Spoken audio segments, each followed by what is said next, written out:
4, 3, 2, 1. Over to you, Chair Carr. Good evening, everyone. I'll call this reconvening meeting of the Standing Committee on Policy and Strategic Priorities of May 25th, 2021 to order. This committee meeting is being convened by electronic means as authorized under Part 14 of the Procedure Bylaw, the City of Vancouver Electronic Meetings Regulation, and the order of the Minister of Public Safety and Solicitor General of the Province of British Columbia, Emergency Program Act, updated Ministerial Order number M192. And as such, committee members are participating by phone, and as chair of this meeting, I'm also participating by phone. Please note that if my connection is lost during any portion of this meeting, we will recess the meeting until my connection is restored. If committee members lose connection during the voting process, we have staff on hand to facilitate getting you back online quickly while we suspend the voting process. The contact information has been circulated to you. Video of committee members speaking, presentations, and vote results will be projected to viewers when available. The committee is also reminded that we need to ensure there is quorum during the meeting, so make sure your video is enabled. We acknowledge that we are on the unceded territories of the Musqueam, Squamish, and Tsleil-Waututh nations, and thank them for having cared for this land and look forward to working with them in partnership to build this great city together. I also want to take a moment to recognize the immense contributions of City of Vancouver staff who work very hard every day to help make our city an incredible place to live, work, and play. Deputy Clerk, may we have the roll call, please? Yes, Mayor Stewart. Present. Councillor Carr is in the chair. Councillor DeGenova. Present. Councillor Fry. Present. Councillor Swanson. Here. Councillor Hardwick. Present. Councillor Wiebe. Oh, Councillor Wiebe had declared a conflict of interest on this item. Councillor Boyle. Present. Present. I heard that, but it's very faint. Thank you. Okay. Councillor Dominato. Present. Councillor Bligh. Present. Councillor Kirby Young. Present. The meeting has quorum, Chair Carr. Great. I'd like to go over our plan. Following the updated guidance issued on December 4th, 2020 and further extended on February 5th, 2021, in-person participation for local government meetings and public hearings is not permitted under the Provincial Health Officer (PHO) order on gatherings and events. Therefore, speakers who will be providing comments to Council will be by phone, and a moderator will assist in patching the speakers through when their turn comes up. Speakers should follow along on Twitter at @VancityClerk for updates on the progress of the meeting so they don't miss a turn to speak. Any comments on agenda items can be sent to Council using the web form on the city's website. The link to that form will be tweeted out on @VancityClerk. I also want to note that the City of Vancouver's long-standing commitment to equity, diversity, and inclusion, including utmost respect for all genders. I remind Council that when addressing speakers and staff, we will avoid using gendered honorifics and instead refer to the person by first and last name or role or title. On May 19th, 2021, the committee completed items 1 to 4 and item 8 and began hearing from speakers on item 5, reducing barriers and deepening affordability for nonprofit, co-op, and social housing in every neighborhood, which was members' motion B2 before the recess. Today, we have 5 items of business remaining on the agenda. The 5 motions that were referred from the council meeting on May 18th, 2021. As we proceed, we will revisit our progress in an effort to update speakers waiting their turn on the probability of being heard tonight, or if the meeting will recess and resume tomorrow evening. Should the business not be completed prior to 10 p.m. this evening, we will recess and convene again the Standing Committee meeting tomorrow, Wednesday, May 26, 2021 at 3 p.m.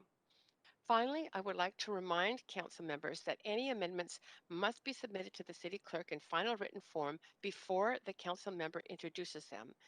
Please ensure the City Clerk has received your amendments before it is your turn to speak. We have 5 motions remaining on the agenda that were referred from the committee, or sorry, the council meeting on May 18th. So noting again, after hearing from speakers, we will go into the discussion on the motions. Just before proceeding to continuing with item 5, Councillor Dominato, I see that you are on the speaking queue, and I'm wondering if there's something relevant to the process that I've described so far that you wish to address. Yes, thanks, Chair Carr. And it's simply that I need to move an LOA for tomorrow evening, and I thought I'd do that now as opposed to trying to do it later in the evening. Okay. Can I make that motion at this time? Yeah, I believe that you can, and you don't need a seconder because we're in committee. So I'm just going to proceed with a verbal vote on this. All those in favor say aye. So, Aye. Aye. Aye. Aye. All those opposed say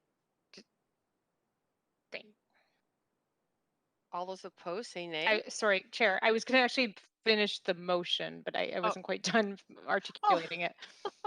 Okay. That was my apologies. Okay. I'm assuming it was for the meeting, but if it was for the whole entire meeting, but maybe if it's specific, my apologies. I should have asked you to complete. Go ahead. Yeah, it was to articulate that the LOA would be from 7:15 onwards, so I can participate in the first part of the meeting. Which starts at 3. Right. Oh, sorry. Oh, right, it starts at 3. Okay. Yes, 7:15. Okay, that we haven't yet So decided if assuming we if are we going to continue, extend. In the event. I think we just had a calendar entry that said we would go up till 10 p.m. tomorrow, and so that's why I just wanted to be proactive and just get that cleared out of the way that I could not be here past 7:15 tomorrow evening. Okay. I'll accept that as the full motion. And from 7:15 on. Okay, once again, council, all those in favor of this motion, say aye. Aye. Aye. Aye. Any opposed, say nay. Okay, that's passed unanimously. Thanks, Councillor Dominato. Thank you. Okay. So we are going to now continue with item 5, which is reducing barriers and deepening affordability for nonprofit co-op and social housing in every neighborhood. Members motion B2. On May 19th, we started hearing speakers and recessed after hearing from speaker number 109. Tonight, we will continue hearing from speakers, beginning with speaker number 110, Cheryl Webster. There are 126 speakers registered in total, so we'll go to the end of that list, asking for speakers to address council, and I will go over at the end of that the list once more to the end to call upon speakers who previously missed their turn. So we are going to start with speaker 110, Cheryl Webster. Hello. Can you hear me? Yes, we can. Yeah. You have Okay. up to 5 minutes to address council. Okay, thank you. Good evening, and thank you for your time. My name is Cheryl Webster, and I live in Kitsilano. I was born and raised in Vancouver. I have lived in various neighborhoods and in various types of housing across this city, as well as in other cities around the world. I oppose this motion before us. There are a few aspects of this motion that cause me concern that I would like to highlight. I want to be clear that I do not oppose social and non-market housing, and I'm a big advocate for areas like Falls Creek South, Jericho Village, co-ops, etc. These developments have been praised locally and internationally for the multi-income structure and cohesive community feel. They've also provided homes for many people that I know. The first issue that I have is the definition of social or affordable or non-market housing. Whatever it is, non-market rates are still not that affordable in a market that is off the charts. I don't know why we aren't talking about true affordability with rents according to a percentage of one's salary. Plus, measuring success by the number of units provided is not necessarily a measure of success. Often the units are so small that no one wants to stay in them, and they just become a stepping stone to people leaving the city. Perhaps we should measure success by the amount of square footage. This way, a larger unit for a family with 3 bedrooms and actual livable space is not considered a waste, as it could have been 2 to 3 units, contributing to that measure of success. I want these developments to be where people want to live long-term and be part of the community. Some people are worried about height and density. One speaker mentioned South Granville as a great with 12-story buildings blending right into the neighborhood. These buildings are not oppressive on the streetscape and have setbacks to allow for landscaping and a cohesive pedestrian feel. However, I don't think the discussion is focused on the right thing. Perhaps we should not be talking about height, but about setbacks and good urban design. However, the main reason I oppose this motion the most is due to its proposed process. This motion allows for spot rezoning across the city without public hearings. This seems to be a direct offense to the democratic process and breaks any social contract City Hall has had with its citizens. This is an offense to anyone who has participated in the past and helped shape their neighborhoods by creating neighborhood and community plans. It's also an offense to the ongoing plans of the city, the Broadway plan and the Vancouver plan, to name a couple. I question whether the city wants people to just give up on participating if the plans are going to be ignored. Part of this rush, I understand, is that there could be money coming from the federal and different levels of government. I'm wondering if there's been other things considered, like offering these funds to already approved rental buildings to create a 70-30 split. There must be creative solutions other than taking away the rights of citizens to a democratic process. I understand that councillors are burnt out on long public hearings, but I believe this is the result of poor public engagement and planning. If there was true community engagement in each neighborhood, be willing to work together to create neighborhood plans to determine how much rental housing each neighborhood needs, how much social housing each neighborhood needs, what services, how much retail, where to put it, and what architectural form, including setbacks. People would know what to expect in each neighborhood, feel a part of the planning process, and not be against all the changes that they feel they are being strong-armed into. Currently, everyone I know in every corner of the city feels the instability of not knowing what is going on and not feeling heard or consulted. I ask of council to remember the citizens of the city who have put a lot of their heart and time into shaping this city. Citizens want to be consulted in a meaningful way and be part of the process. We need to create neighborhood plans with real on-the-ground data and plan for a future city of dynamic, inclusive neighborhoods, not spot rezone when it is quick and easy and convenient for hitting targets. If citizens are engaged properly up front and neighborhood plans adhered to, people would regain trust in City Hall and we could all be on the same side.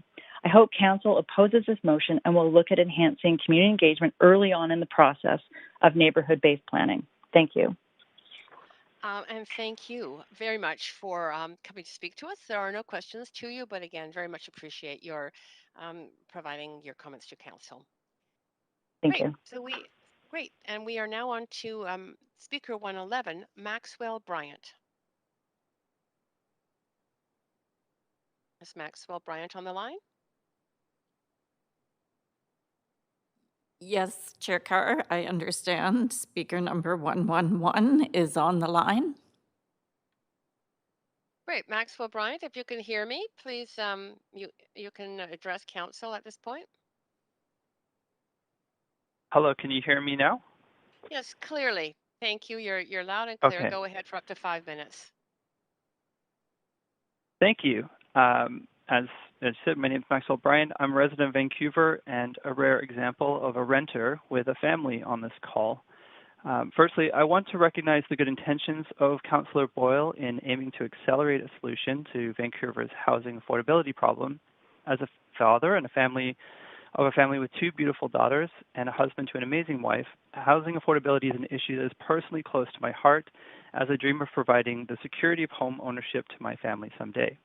However, I am opposed to motion B2. I don't believe that this is the right motion for what we need in this city today.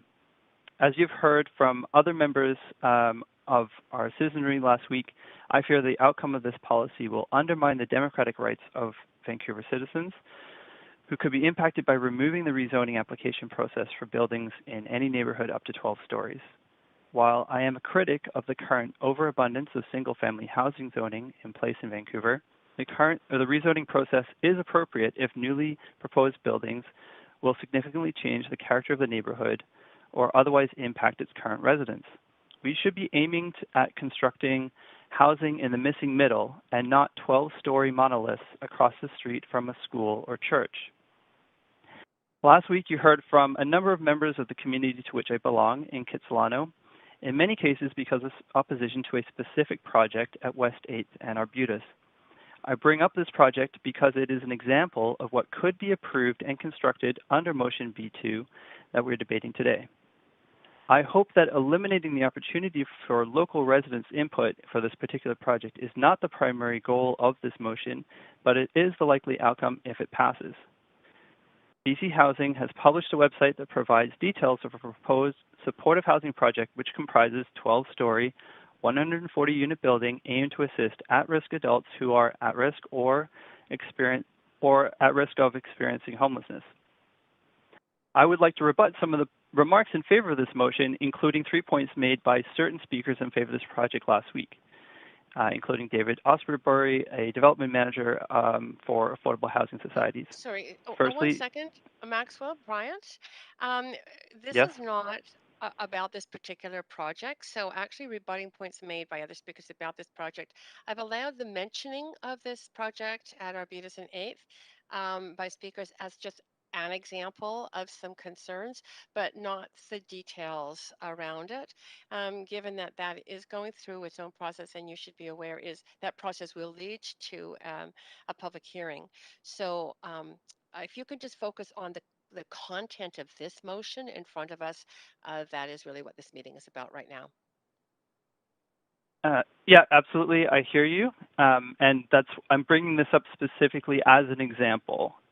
So I think when the motion was drafted, it says that we would not ever have a building that was constructed on a greenfield site because we couldn't, no not-for-profit would be able to afford a land at market rates. So this project is an example of a case where that wouldn't be true. There is vacant land at this site, and so if this motion passed, then this project would go ahead. My point is that rezoning applications are a good idea, and which is why they're required in the current legislation. Other points that were made by people in favor of this motion are equally rebutted by this example, having 12 stories with 140 units dedicated to at-risk adults without the proper supports in place. This is not what this legislation or this motion should be promoting, and I don't think that's what it's intended for, but this is the types of things that could happen if it gets passed, which is why, again, rezoning applications are a good idea and required in our current legislation. I do have other concerns, to your point, about this project, but I will hold them back, knowing that, or in the hope that this motion is defeated, such that I can engage through the community engagement required as part of the rezoning application on this site. Great. Okay. So with that, thank you, councillors. And that is well timed. You do have some questions though, so if you don't mind staying on the line to answer them. Of course. Great, thank you. And Councillor Swanson, go ahead, up to 3 minutes. Yeah, thanks for coming in. Were you aware that if this motion passes, there would still be a public hearing for the development at 7th and Arbutus, and that it could be rejected or approved? I don't know what'll happen. I think there's a lot of confusion over this, which is why I wanted to speak up today. A lot of concern in the community that this is our only chance to speak up, knowing that this motion, if passed, would no longer require a rezoning application on the site. So just to let you know, we got a memo from staff saying that that isn't true and that a rezoning would be required on that site. Thank you for clarifying. Does that help? Does that help make you feel any better? Then I might ask to clarify how that project would be different from the other projects that are foreseen under this motion. So I'm not an expert on that, but I'm assuming it's because this application has already gone through or is already in process, whereas other projects. Point of order, Madam Chair. It's Councillor Yeah, Dominato. yes, We're go now ahead, engaging in a Q&A. between speakers and councillors, and if you could maybe clarify the expectations. Yeah, that it's true that the speaker is the questions are from the councillor to the speaker, not from the speaker to council, just to be sure that everybody's clear about those rules. So Maxwell, Bryant, it's not about you asking a councillor questions. That's not the process, but a councillor, this is a time for councillor to ask you questions and for you to respond to that. And again, I'm just emphasizing for everyone, speakers and councillors, that this is about the motion in front of us, not the particular project and elements of the project at 8th and Arbutus that people have been bringing up. Understood. Councillor Swanson, did you have any other questions of the speaker? No, I just wanted to know if he was aware of what we were aware of. Got it. Yeah, that's eliciting a response, which is really not that two-way street, Councillor Swanson, that we want to go down. But I think it was fair. Yeah. Okay. And I think that is it for your questions. It is. So thank you so much for joining us. We really appreciate your conveying of your opinion on this matter. Thank you. And we are on to speaker 112, Leonid Burstein. Is Leonid Burstein, or I think Burstein on the line? Yes, I am. Great. We can hear. Yep, we can hear you clearly. Go ahead. Up to 5 minutes to speak to council. Hi, good evening. My name is Leah Burstin, and for the last 10 years, I'm a resident of Kitsilano. And I strongly oppose motion by Councillor Boyle. Her argument that public hearing is too expensive for multi-million-dollar project is beyond criticism. We taxpayers should keep City Hall accountable. We know better is a rotten attitude by public servant. Yeah, we trust you, but we should check what you're doing for our benefit. I expect City Council to do the right thing and reject this motion. Residents of our city cannot be silenced by our elective representatives. That's all I have to say. Thank you very much. Okay, thank you very much. There are no questions for you, but thank you again for speaking to council. Speaker pleasure. 113, Tatiana Burstin.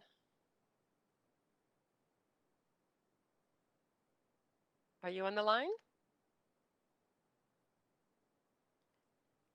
It's the clerk here, and we understand speaker number 113 is not on the line. Great, thank you. Speaker number 114, Jennifer Foster. Speaker number 114. Hello, this is. Oh, Yes, Yes, I'm here. Can you hear me? Yes, we can. This is Go Jennifer. ahead for up to 5 minutes. Yep, Great. to speak to council. Thank you. Hi. My name is Jennifer Foster, and I oppose this motion before council right now. I'm a resident of North Vancouver, but I have one daughter at St. Augustine School and another who will start in September. And I will reference the project at West 8th and Arbutus, but I do want you to know I've heard that that's not what this is about. And so my reference of it falls into my larger message today. So my family engages in a commute to school between North Vancouver and Kitsilano for one reason: community.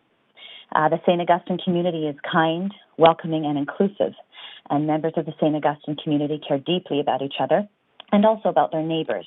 And this is one of the reasons I care that the school has a voice with respect to the proposed project, because we will want to get to know and embrace our neighbours. This motion, however, is not about that. Foster, Yeah? Jennifer, Yeah? yes. Just before you Yes. go on, Yes. it was just explained a little earlier that this Yes. particular motion, whether, if it passes, will not Mm-hmm. interfere with the process of having a public hearing for the project you're talking Yes, about. yes, So if you I could, understand if that. you could address Yeah. specifically the content of the motion without I mean, you've raised that as an issue, but Yes. without going into any details on the 8th and Arbutus issue, um, just focus on your general comments regarding this particular motion. Yeah, I was about to do that, and I'm happy to do that. Thank you. So I oppose the motion because of the implications for all of Vancouver. Councillor Boyle, you wrote recently that the current process for rezoning creates barriers for nonprofits, and if a nonprofit is ready to develop a piece of land, it's silly to dissuade them from building somewhat higher so that they can provide more housing. And I respectfully disagree. Everyone deserves a house without question, but I don't believe simply housing people is always what's best. I was a resident of Vancouver most of my life until I moved to North Vancouver. And when I was living in Vancouver, I once worked to help house a man who was homeless in my neighborhood. I worked with Judy Graves, who was Vancouver's advocate for social housing at that time. And we got the individual housed into a downtown SRO, but the conditions were so bad. In the end, he chose to live mainly back on the street where he had gotten to know neighbors like myself and felt comfortable. And what I learned from that experience was that people who are homeless need not just a house, not just a roof over their head, but a home. And feeling at home, in my opinion, comes from feeling part of a community. And that was my points earlier about that's really what this is about for me, is people living where they feel they have personal connection with neighbors, access to needed supports and resources. And I believe these things come from smaller scale projects integrated into a community in a way that will be successful for everyone. So the motion today would remove a key step in that process of consulting with community members to hear their opinions and to get their ideas. And I believe those whose lives would be affected by a major change ought to have a chance to have their voice heard, not just at the development stage, but also at rezoning. So I believe due process is important, and while it may take longer and cost more money, I believe it must not be undermined. So I urge Council to oppose this motion for those reasons. So thank you. That's all I have to say. Thanks for the time. You know, that was very clear. Thank you so much. There are no questions to you, but very much appreciate you being very clear in your statement. Thank you. Thank you. Speaker 115, Sam DeBrusen. Hello. Hey, can you hear me? Yes, we can. Go ahead. Hello. Up to 5 minutes to speak to council. Great. Hey, thanks for hearing me out. My name is Sam, and I'm not really voicing a pro or con, or sorry, for or against this motion so much as taking issue with the City of Vancouver's definition of social housing in the zoning and development bylaw. I know this is a new definition, and I know that Councillors Fry and Swanson have done some work and have been outspoken on the poor state of this definition. In the definition, only 30% of these developments have to go to social housing. And to me, that's problematic. As someone who holds degrees from two post-secondary institutions, Vancouver Community College and the University of British Columbia, I certainly would not expect to pass any of my classes at 30% of what was asked for me. And certainly I wouldn't expect to get a degree if I fulfilled 30% of the requirements. So I'd just like to voice that 50% should be the minimum. I have no beef with towers necessarily in and of themselves if the planning is good and people are consulted. And I think I've been seeing some things about Vancouver's missing middle, documentaries about that I think also would be, council would do well to consider that sort of thing. But that's all I had to say today. Great. Thank you. Thank you for taking the time. No questions to you, but appreciate you taking that time. All right, take care. Great. Speaker 116, Emily Louis. Hi, everyone. I'd just like to do a sound check. Yes, you are totally audible to us. Go ahead, up to 5 minutes. Thank you very much. Hi, everyone, and hi, councillors and participants of this meeting. My name is Emily Loy. I am a resident of Vancouver and live in the Arbutus neighborhood. I am opposed to this motion, a motion that was only brought forward to Vancouver residents very, very recently. I oppose this motion due to two reasons. Reason number one, lack of community input. This motion takes away a neighborhood's ability to provide feedback and recommendation to the future of their area. This motion bypasses the democratic process, and I know firsthand it has real consequences to families. This motion doesn't just impact one neighborhood, though. I know it impacts many neighborhoods across this great city of Vancouver. Reason number 2, the lack of clarity in definitions of social housing versus supportive housing. I consider myself an informed and engaged citizen, and I vote in all the elections. Despite that, I still find it very hard to understand. I know there has been lots of back and forth conversation at the last council meeting around the fact that it's 30%. Should it be 30%? Should it be higher? What should it be? Calling it social housing when it's only 30% could be confusing to many Vancouver residents. A precise definition and then an education of what that definition really means to the public is needed. This way, there's no misunderstanding and it's clear to everyone involved. In conclusion, I'm opposed to this motion because of the lack of community input and the lack of clarity in definitions. I'll leave you with one final thought because I've got small children. We teach our children to be clear, concise, and articulate. We teach them to respect all opinions and seek input in group projects. Well, this motion and the result of this motion is most certainly a group project to me. So let's be clear, concise, and give everyone an opportunity to understand what this really is about and provide them with enough time to provide their feedback. Thank you. Thank you. There are no questions for you, but again, thank you very much for speaking with council. That was great. Speaker 117, Sandra H. Hi, Council. Can you hear me? Yep, we can hear you clearly. Go ahead to speak to council up to 5 minutes. Good evening. My name is Sandra, and I'm a longtime resident in Kitsilano. I oppose the motion. I don't usually speak out, but this time I felt compelled to speak to this proposed amendment. I was quite shocked to receive the email dated May 12th from a highest-ranking city official. It was full of misinformation and misguidance about this motion. It didn't mention anything about skipping rezoning to allow for up to 12-story social housing towers, and it mentions about it being easier to build million-dollar homes than it is to build a below-market rental building. If anyone has some sort of knowledge on the process, well, of course it's easier to build million-dollar homes because the neighborhood is already zoned for residential homes, large or small. So no rezoning is required for million-dollar homes and should not even be part of the equation. I think it's important that this motion be promoted in a clear and transparent way to the public, which in fact it was not. I found this quite disturbing as it's a violation of public trust. Another concern I had is the vague definition of social housing, especially when you say the buildings will be 100% social housing.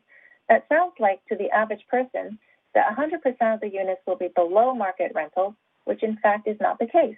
If you truly want to provide more affordable housing, why not do the opposite and make it 70% below market rentals and 30% at market rentals, which conceptually would make more sense, would it not? Another concern I have is the amendment appears to include not-for-profit and co-ops into the mix of social housing, which I had not heard before with the 6-story amendment. This is quite interesting.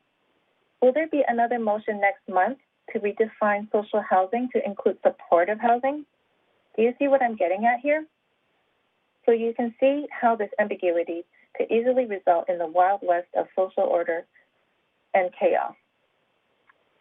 I don't understand how council can actually put forward a motion based on a term that continues to be so ambiguous.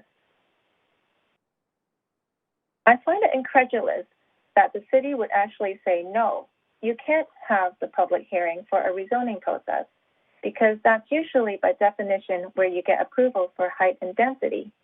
So when the councillors do invite the public to the development process for the development permit approval, the only thing the public will be allowed to speak on is the character and form of the architecture, because in the rezoning process, the height and density would have already been decided on. Do you see what's happening here?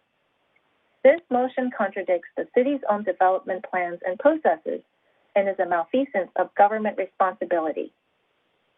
There is a process built in place to help build neighborhoods and allow the people that live and work in them to thrive. You don't start to drive a car without getting your driver's license. There's due process. By taking away The rezoning for residents to have a say, and I know it's been said over and over, is that you're sidestepping democracy. But what hasn't been stated is that you run the risk of heading down that path of Vancouver becoming like that communist country in the Far East.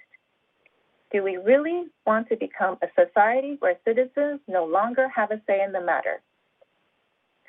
And to accommodate the sudden increase in density, will there be any plans to add more services such as schools, fire halls, medical and policing services, which are already maxed out?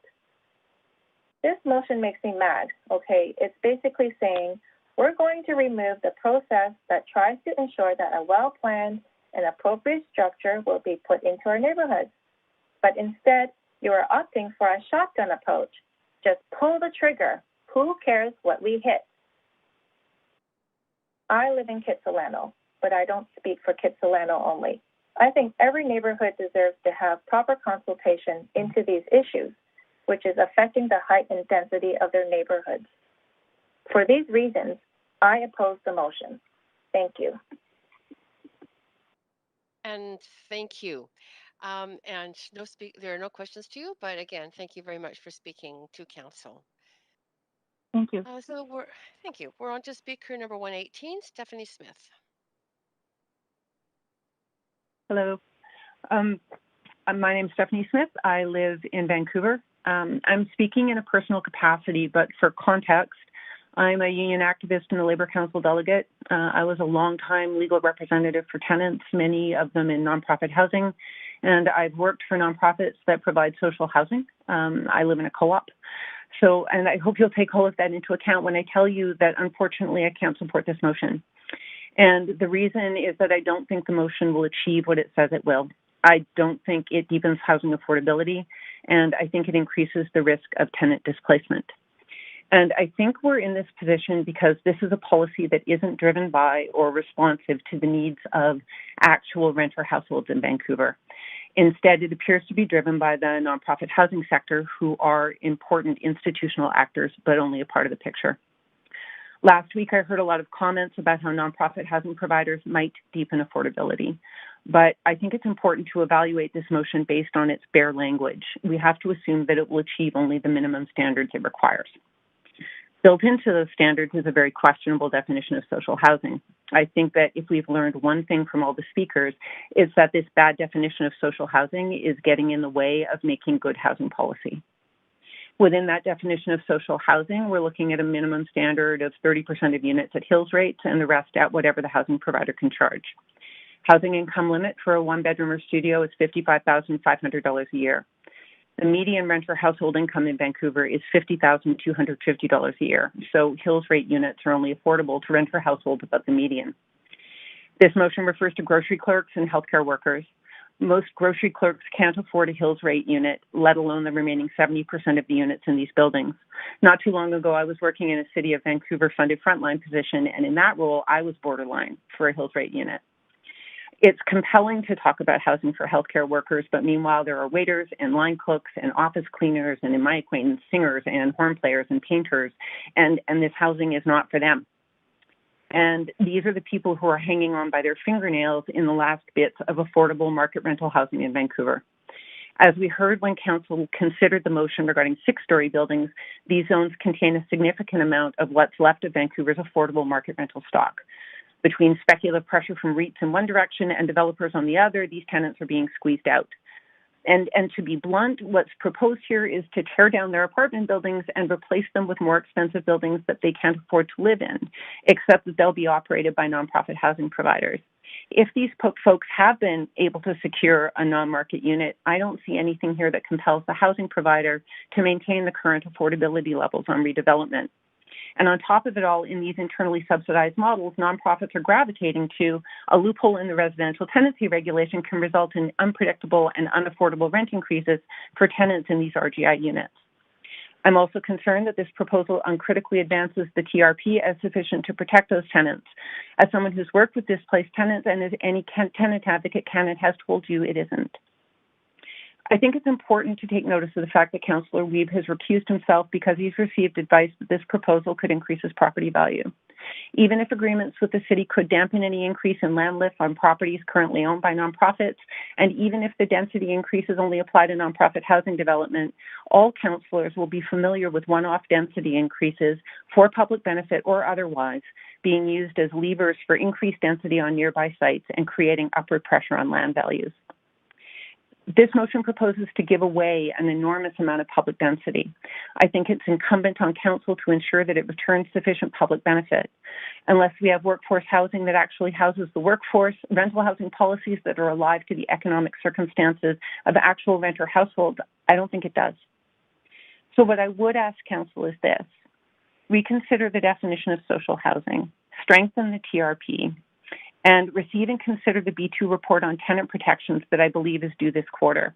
Consider what you can do to advance the security of tenants whose needs aren't addressed here, and do that before you embark on yet another densification proposal that could increase their displacement.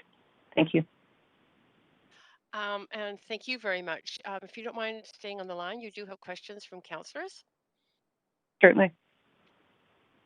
Councillor Swanson, go ahead first, up to 3 minutes. Yeah, thanks so much for coming in, Stephanie. Thanks, Jean. What would you say to someone who says that we need to use the 30% at Hills definition because that's the only way to get non-market housing built and make sure that the finances in it will pencil out?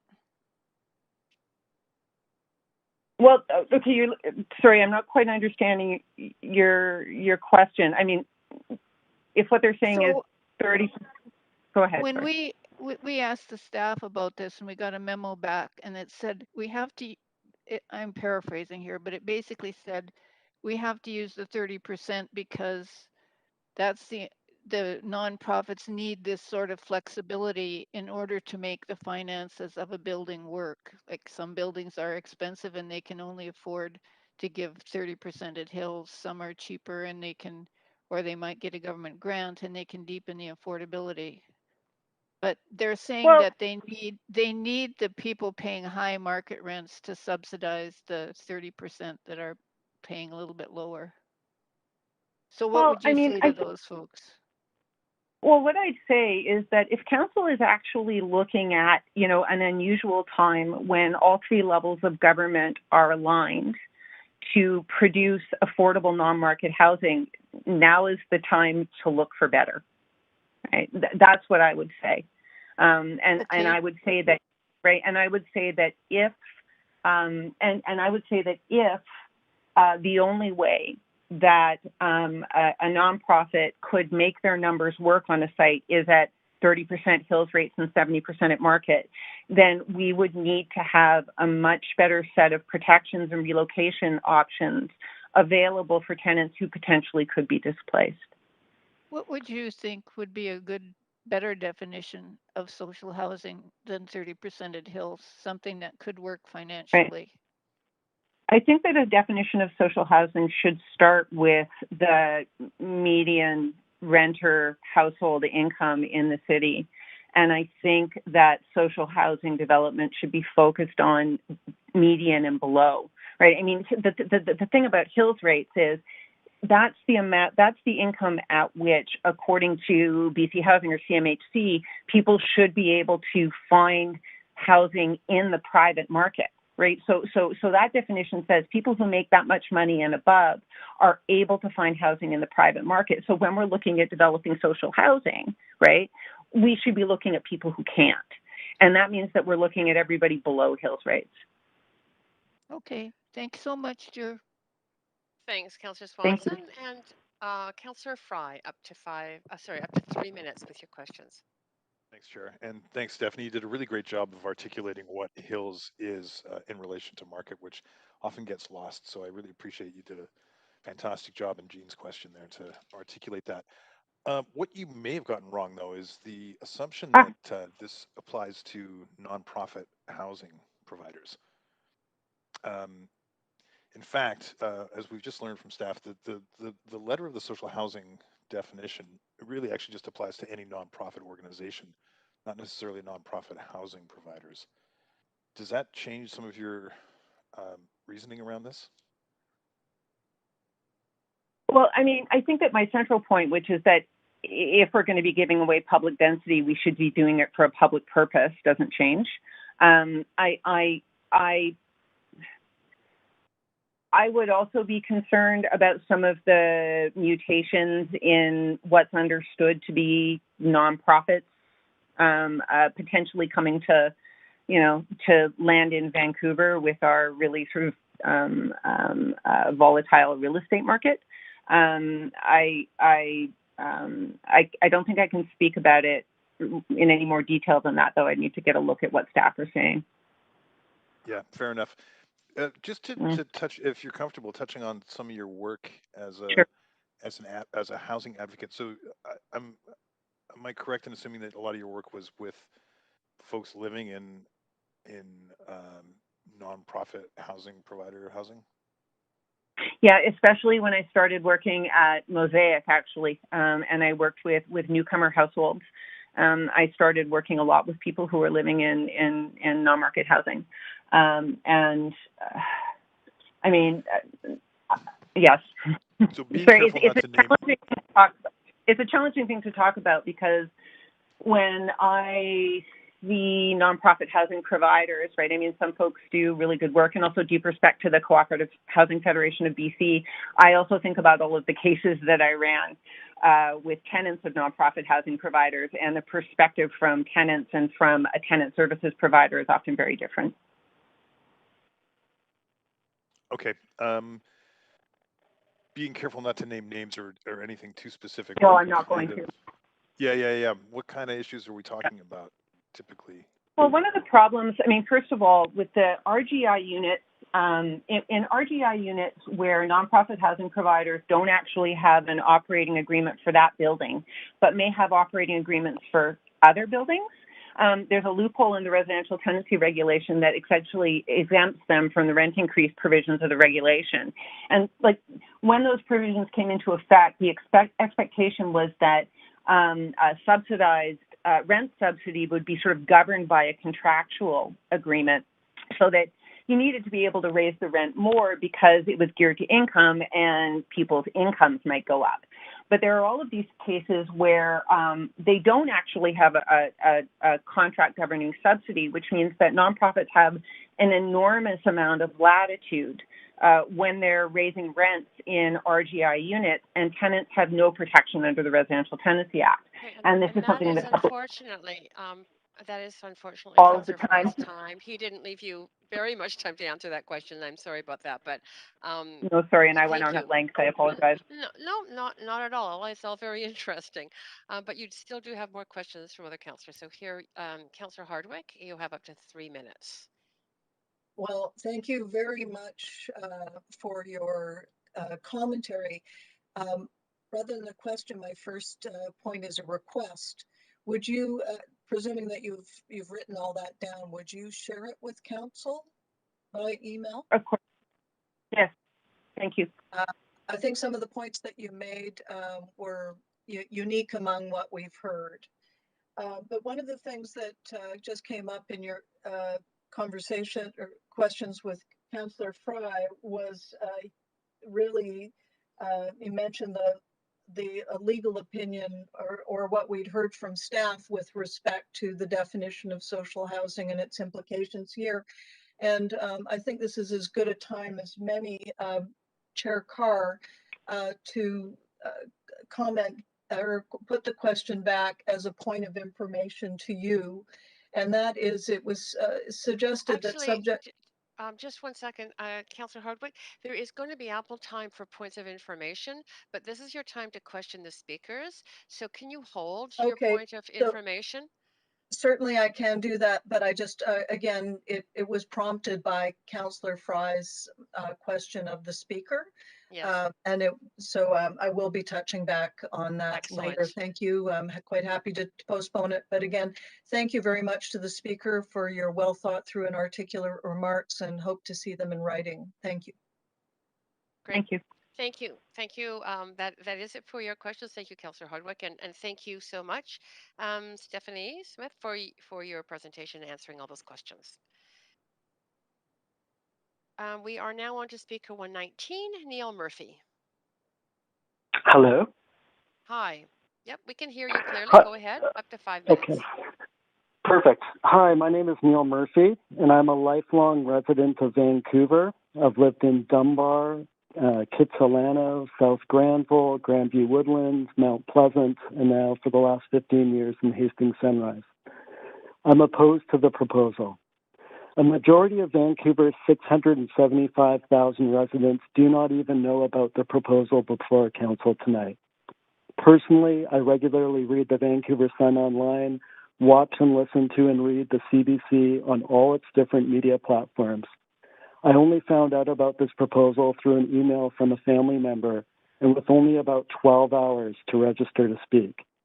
The first media coverage on CBC radio was the morning after you started to hear from speakers from the public on this proposal last week. I find this proposal to be undemocratic as it eliminates community involvement in shaping the development of our communities. It eliminates the expertise of planning staff, and it rips up the community plans that have been developed through the hard work of neighborhoods and city staff. This proposal effectively silences neighborhoods that have been screaming for that missing middle to be filled. The proposal simply sounds like an expansion of the moderate income rental housing pilot project without a single one of those projects having been completed or occupied to being given a citywide plan. In the 2 MERP projects approved in my immediate neighborhood, the market housing was priced as being $1,650 for a 1-bedroom. Jean Swanson, a resident in my neighborhood, stated in the council meeting that after canvassing nearby, older, already pre-existing stock of rental buildings, rents were almost half of that. These new projects to provide below-market housing are flawed in that they make the market rental housing component more expensive than existing housing and act to gentrify neighborhoods. As an aside, none of the promises made to council to my neighborhood attached to the approvals have been fulfilled or even started. Meanwhile, the buildings have been torn down and construction is imminent. The short time frame with little public discussion or scrutiny of this proposal that will so dramatically change the scale, feel, and affordability of the city feels like council's acting with executive order as opposed to really wanting any public input. There should be an election issue, not something that is discussed over the telephone on a Wednesday and the following Tuesday evening during a pandemic after we all received such great news from Bonnie Henry today. Let the democratic process determine if we want to make such dramatic change. Thank you. And thank you. We don't have any questions from councillors, but very much appreciate your speaking to us all. We are on to number 120, Patrick Cleary. Hi, can you hear me? Yes, clearly. Go ahead, up to 5 minutes to speak to council. Thank you. Long-time listener, first-time caller, love the show. However, I must admit that the show has caused me a little distress lately. Notwithstanding, I'm comforted by the many voices who have spoken up. I've never been so impressed and inspired by the articulation shown over the last few days of meetings. My idealism is returning, and it's predicated on the strength and conviction of the speakers. On behalf of everyone who's spoken, I ask that you all listen. My name is Patrick Cleary. I'm a resident of Vancouver, and I want to thank you for this opportunity. I'm here to express my opposition to Resolution B2. I suspect much of what I'm about to say has already been said, but I'm opposed for the following reasons. First, up to 70% of the units can be for expensive market rentals. This seems to be at odds with the intention of reducing barriers and deepening affordability. Second, demevictions would cause major displacement of established communities. There's no guarantee that everyone displaced will be able to return. By providing an incentive for land assemblies and the creation of large, dense developments, many existing buildings will be purchased and demolished to make way for these more robust projects. And where previously tenants had fixed rents with perhaps small incremental increases, now there's going to be a chance for a much higher rent, and they may not be able to return to their neighborhoods.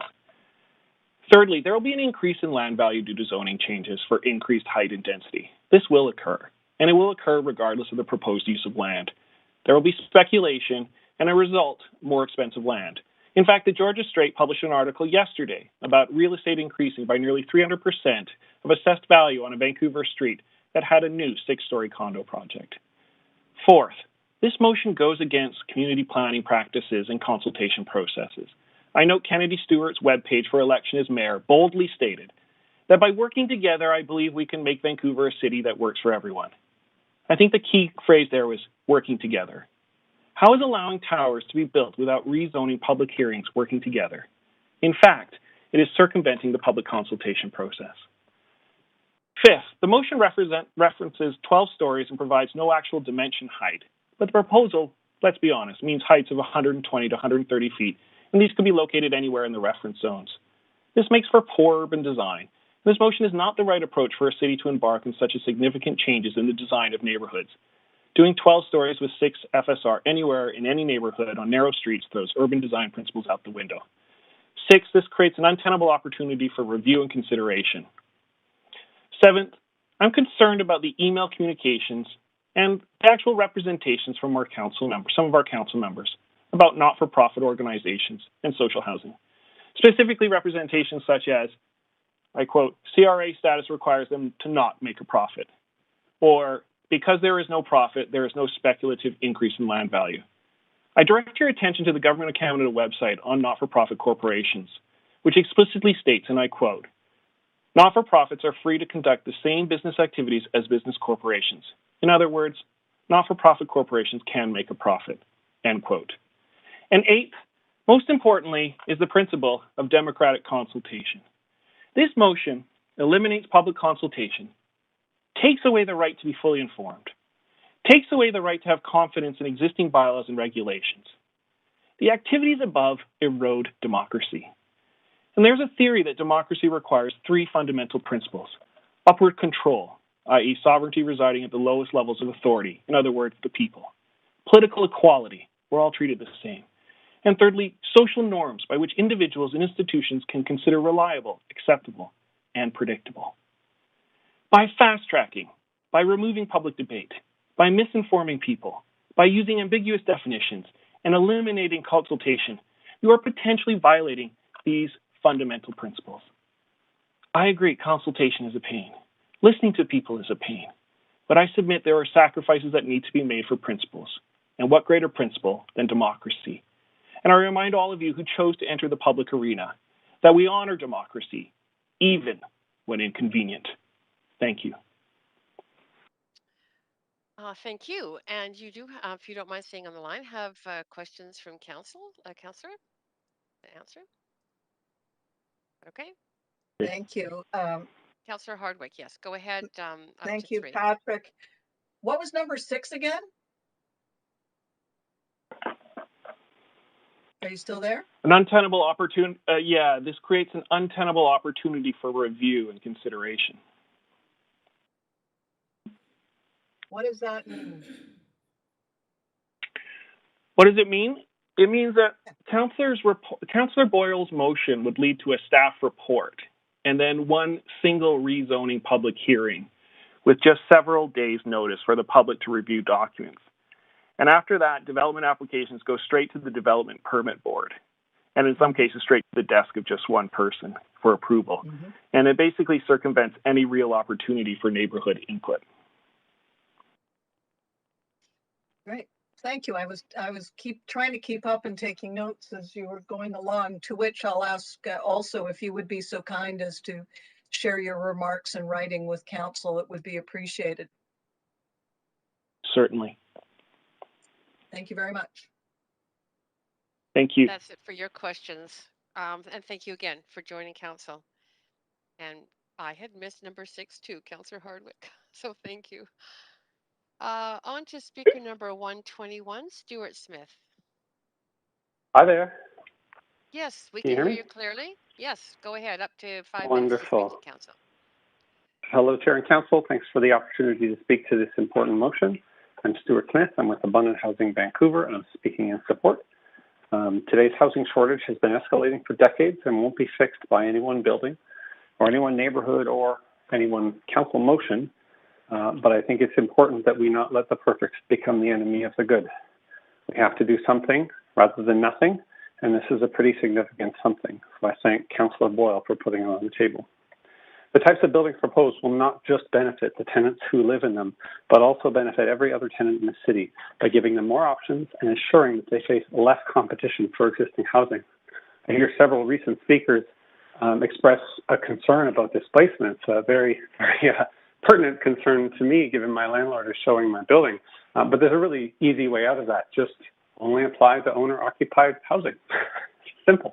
And then there's no displacement.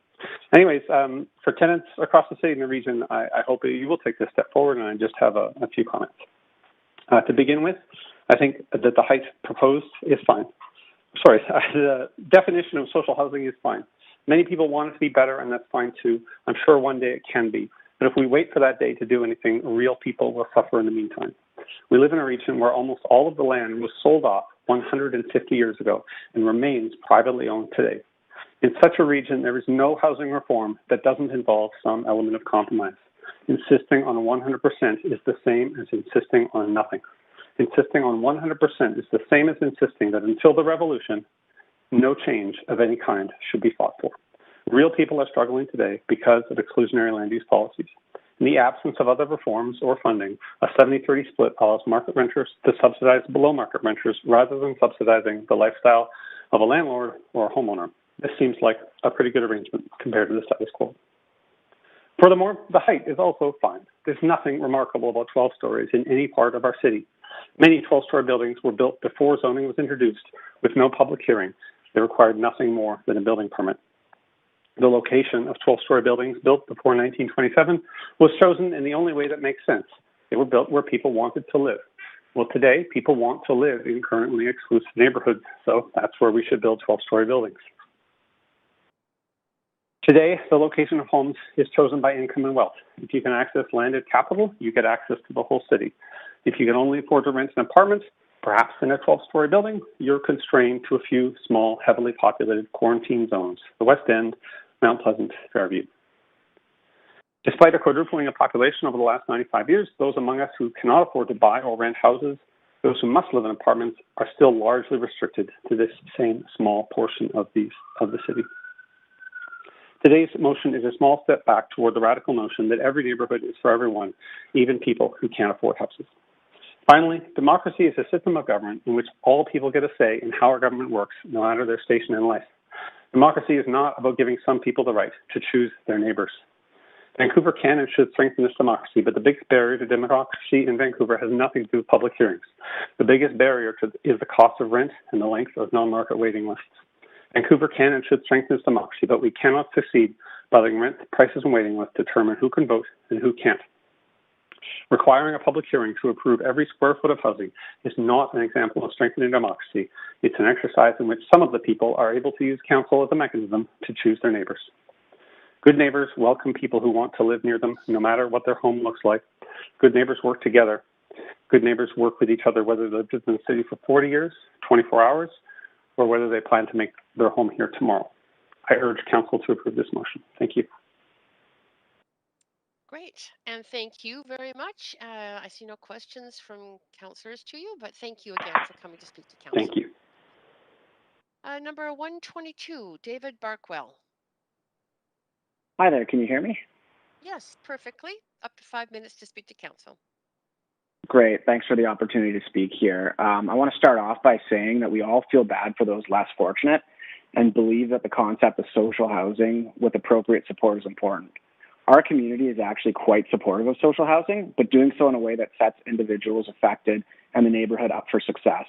This motion, without a doubt, does not achieve this, and for that reason, I'm opposed. I couldn't agree more with the vast majority of the speakers critiquing the democratic process and lack of consultation, and also the dangerous implications of community planning. I won't harp on these issues, and I'll take the conversation somewhere I'm surprised hasn't actually come up more over the last two meetings here. We need affordable housing, and a proposal such as this 12-story plan will push up the cost of real estate further in impacted neighborhoods. It'll line developers' pockets with more profits, and it'll be a nightmare on city planning, creating so much uncertainty for neighborhoods and people looking to plan their family and their lives. All those issues are even before the safety and security issues that this would create for select neighborhoods. That is what I really want to talk about here. The issue is integrating social housing into every neighborhood in the city instead of loading up select few neighborhoods. The downtown east side model is an absolute failure, so we need to do something different. What is happening right now is warehousing people without solutions and concentrating these individuals who are in unfortunate situations without adequate solutions, and it's harmful to them and the communities around them. For example, my neighborhood in Mount Pleasant, we have the Biltmore and soon to have the Best Western SRO in the same block. There was zero consultation with residents in the neighborhood. I can tell you that crime in the neighborhood has never been higher. We have had our secured condo parkade broken into several times, our mailbox broken into several times, several attempted break-ins, countless break-ins into our stairwell, causing damage, setting off fire alarms in the middle of the night and morning. This is all in the last 7 months. It's a lot. Previously, we had our bike room broken into on multiple occasions, and many other issues. Also, on top of that, many mornings during the day and the night, there are explosions from fireworks, firecrackers, and vandalism. All the other buildings in this neighborhood are facing a similar issue. 2 of the neighboring buildings had their mailbox broken into just the other week. And actually, this I had to add after I had prepared the speech last week, but we actually had 2 incidents since the last council meeting to discuss this. 1 attempted break-in and 1 successful to our mail room. So we know from having discussions with the police when reporting these issues that the crime rates have increased in correlation with the Biltmore becoming an SRO. Many of the perpetrators are caught there. There's a big difference between low barrier and high barrier tenants. We have the recovery center on our block as well, and we've never had any issues from them. Everyone's very supportive. In fact, we're actually supportive of the Biltmore as well. Our issue is just the lack of planning. In a pandemic year where insurance costs have doubled, we're having to spend money increasing security, and we're still getting broken into. We have to consider hiring a full-time security guard. We're also concerned about the safety, security of loved ones. My partner takes the bus to work on the block of the Biltmore, and the other day there was a gentleman who got on with her carrying and playing a knife seated beside a family on the bus. And I couldn't stress this enough, but we're very sympathetic to mental health and addiction issues facing people in the city, but it's unfair to load up select neighborhoods disproportionately to bear the burden of what comes with these developments instead of dispersing across the entire city. We're supposed to be one city and sharing in everything together. The issue is we're putting people in homes, not providing them the support they need to set them up for success. Having 2 social housing developments on the same block is not setting people up for success, and it's poor planning, unfair to the neighborhood. It's hard for people to turn their life around when surrounded by others in a similar situation and you're not having the adequate support there. I can't imagine having 4 or more of these on the same block because of this motion passing without any consultation with the city, with the community. The way I see it, the city is moving the issue to select neighborhoods without a real solution to treat people, just finding boxes to stuff people in. In addition to that, they are then raising the tax rates on people who this is impacting and leaving the neighborhoods without additional policing or security. The city is effectively charging neighborhoods more to be less safe. And again, as I said, I can't stress it enough that we want help for everybody. It's time for the city to start dispersing social housing to every neighborhood in the city. We already have more than our fair share in our neighborhood and a few other neighborhoods. The downtown east side model does not work. Now, I'll take this a slightly different direction, but this is also not to mention the incredibly high cost of taxpayers of these recent building purchases. I understand that funding is coming provincially and federally, but to hear that it's costing $750,000 per unit in neighborhoods with expensive real estate is appalling, both to the city, provincial, and federal taxpayers. There's studio apartments in the city that cost much less. Further, there's other cheaper neighborhoods where there's other solutions that can be done at a much cheaper price. And I'm very, very curious to see what neighborhoods council live in and where they own real estate investments and how that's lined up with the proposed social housing developments. The public should know this, just like when Mayor Grigor Robertson put forward the motion for a bike lane through his neighborhood without adequate consultation. It was an obvious conflict. I'm a bike rider, FYI, so I love the bike lane, but I'm just trying to draw the analogy here. I am an owner in the city, and I want affordable housing for my friends, family, and neighbors, especially for young people and those that are disadvantaged. I would be thrilled to see a major correction in the market. Most of us want affordable housing, but everything that has been done has only pushed prices up further. Do we think that letting developers sell 70% of the development to the market with 30% social housing will do anything positive for anyone but the developer / the not-for-profit? This is going to push up real estate prices everywhere further. If we really want to tackle affordable housing, obviously supply is one side, but we have to stop allowing people who aren't paying taxes in our city and organized crime from buying up real estate for speculation and using it as a safe haven. More young people are leaving the city every day. Do we want Vancouver to be a piggy bank for non-tax-paying people and the underworld at the expense of citizens? Or do we want Vancouver to be a thriving city welcoming of all those who contribute to society, the economy, and pay taxes here? We need to lobby the provincial and federal government. This isn't about racism or where people are coming from. This is about protecting the interests of Canadian citizens and Vancouver residents who are a collection of ethnicities and who happen to be one of the most multicultural collection of people in the world.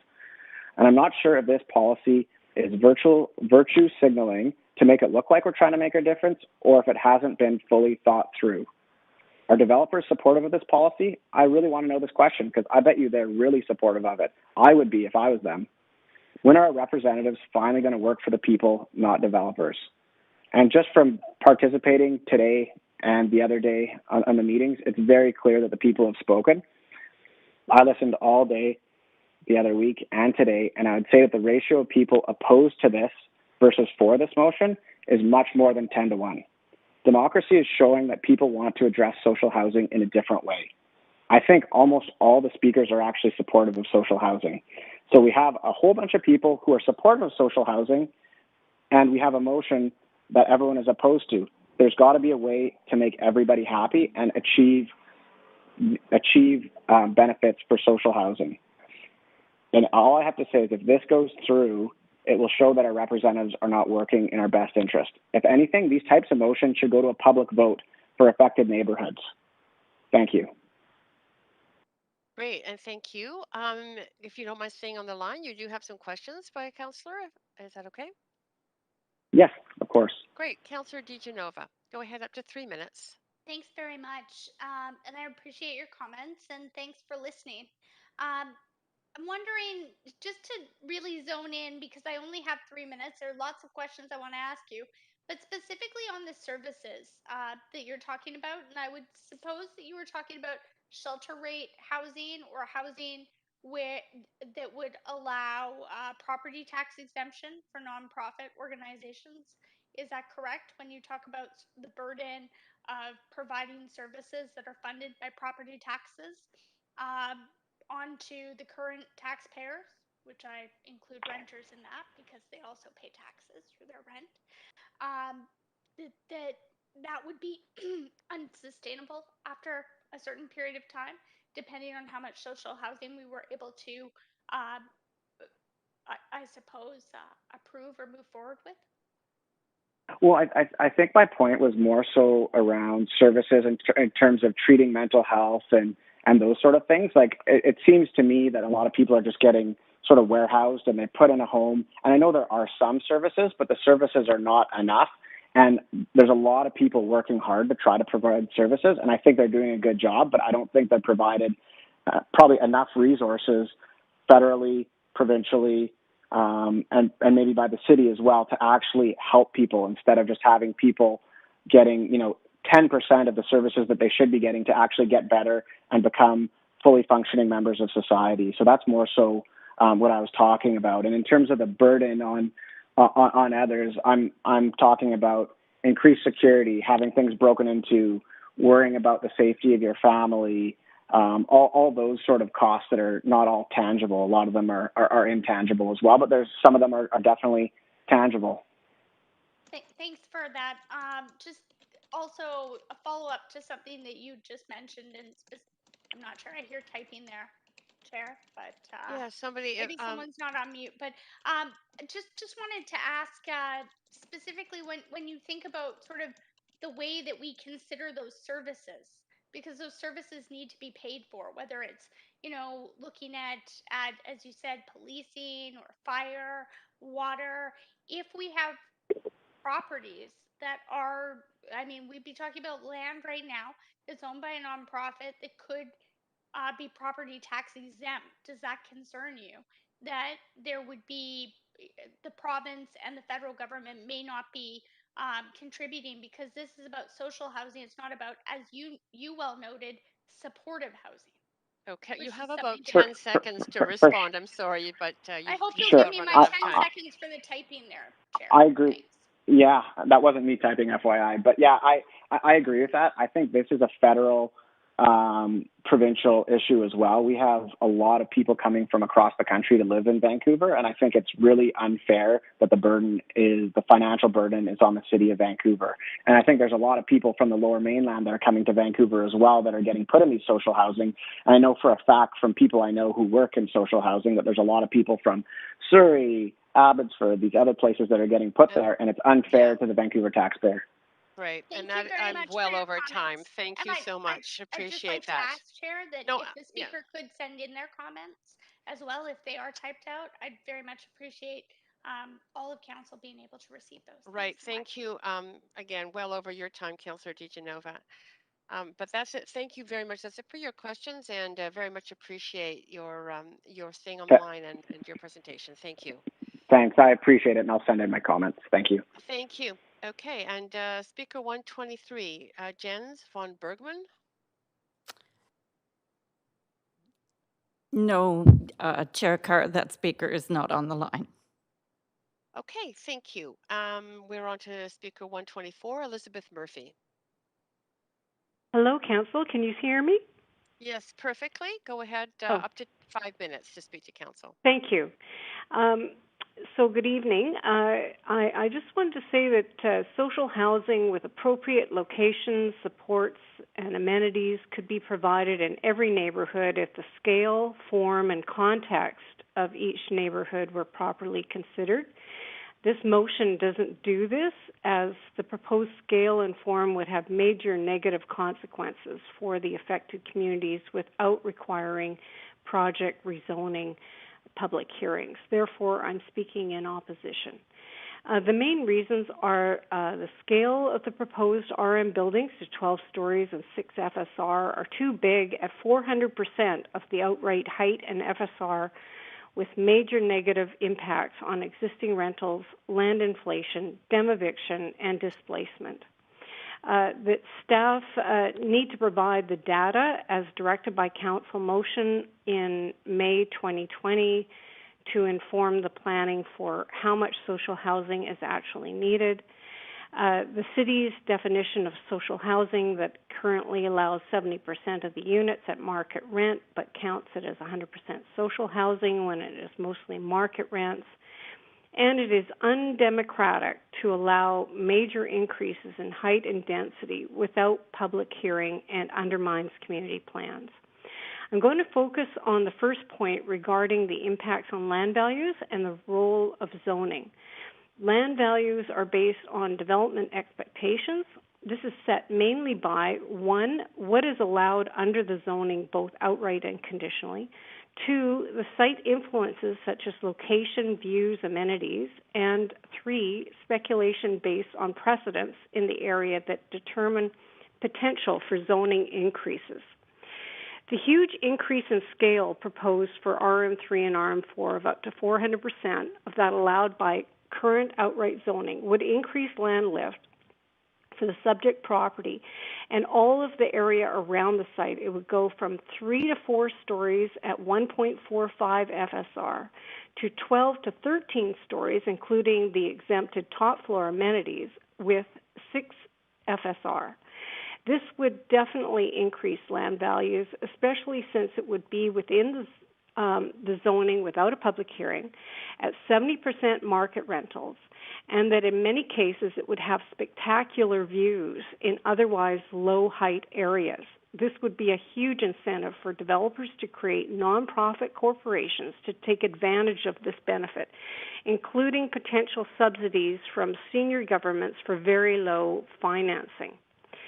The apartment zones contain most of the city's existing affordable older rentals. Huge increases in development rights will result in loss of these rentals that are generally larger and more affordable than both new market and subsidized rentals. It will displace people through eviction. Even if the city fixed the definition of social housing to be all truly subsidized units, a 12-story, 6 FSR building in otherwise low-density area would set huge precedents of size that cause speculation for potential future spot rezonings for condos. Zoning used to be adhered to, with spot zoning rare if ever. Vancouver's use of conditional zoning at the discretion of the Director of Planning were relatively small increases. To increase conditional zoning by this magnitude of 400% above outright zoning is beyond what is reasonable. The Part B of the motion that proposes similar but unspecified zoning increases in most other residential zones would have the same problems and effects. The predetermines planning outcomes. This is not proper planning process. Under previous CMHC and BC housing programs, they learned from the failed urban renewal social housing tower projects of the 1950s and 1970s.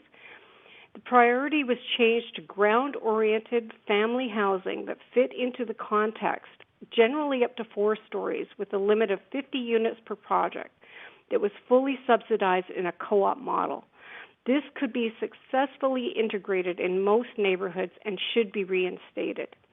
In response to a previous speaker the other night, the Arbutus Walk project was one of my projects when I worked at BC Housing. It required 20% true social housing for the whole site, consistent with large site policies. It's a ground-oriented co-op for families. Okay, Elizabeth Murphy, you are just over time, but you do have questions from a councillor. So if you would like to stay on the line for that, that would be great. That would be great. Thank you. Okay, Councillor Hardwick, go ahead. Up to 3 minutes. Yes, thank you very much. I'd like to ask you a question a little bit about the notion of land inflation. Presumably the reason that the nonprofit housing industry wants this is because they can't make the numbers work within the existing zoning. So the notion is let's rezone it, and that's going to make the numbers work from a pro forma perspective. Have you had any experience with pro formas on social housing? Well, yes, because I used to actually, as a property development officer for both the City of Vancouver and for BC Housing, I was involved in building social housing. And I think the problem with the way things are the programs are set up right now is that they're letting form follow finance rather than when CMHC and BC Housing had their previous programs in the 90s. They recognized that they had to fit in with the existing zoning so they would be part of the community. They would be ground-oriented for families, and they set up their numbers to work with that. The idea that we just keep rezoning to meet whatever figures the development industry say that they need in order to make something pencil out is a mug's game, because it just keeps increasing the amount of upzoning, which definitely has an impact on land values, and they're just in increasing speculation, because anytime you put a very big building inside an area that's otherwise zoned lower, like from 3 or 4 stories up to 12 stories, the next time someone comes by to try to rezone a site in an area that's close to that for condos, they're going to be pointing to that building regardless of its tenure as the precedent for the scale for their building. And people will be looking at this as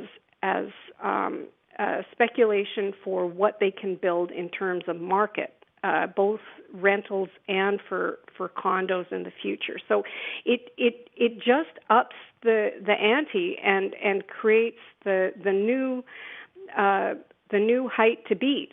And so it has everything to do with the problems of affordability we're having now. Sorry.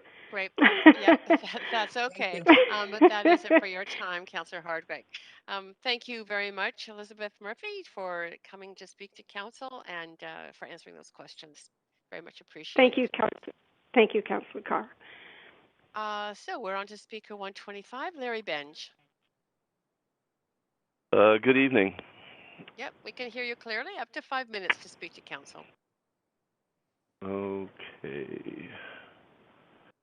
I just want to kind of reiterate what we've been hearing for the last couple of days.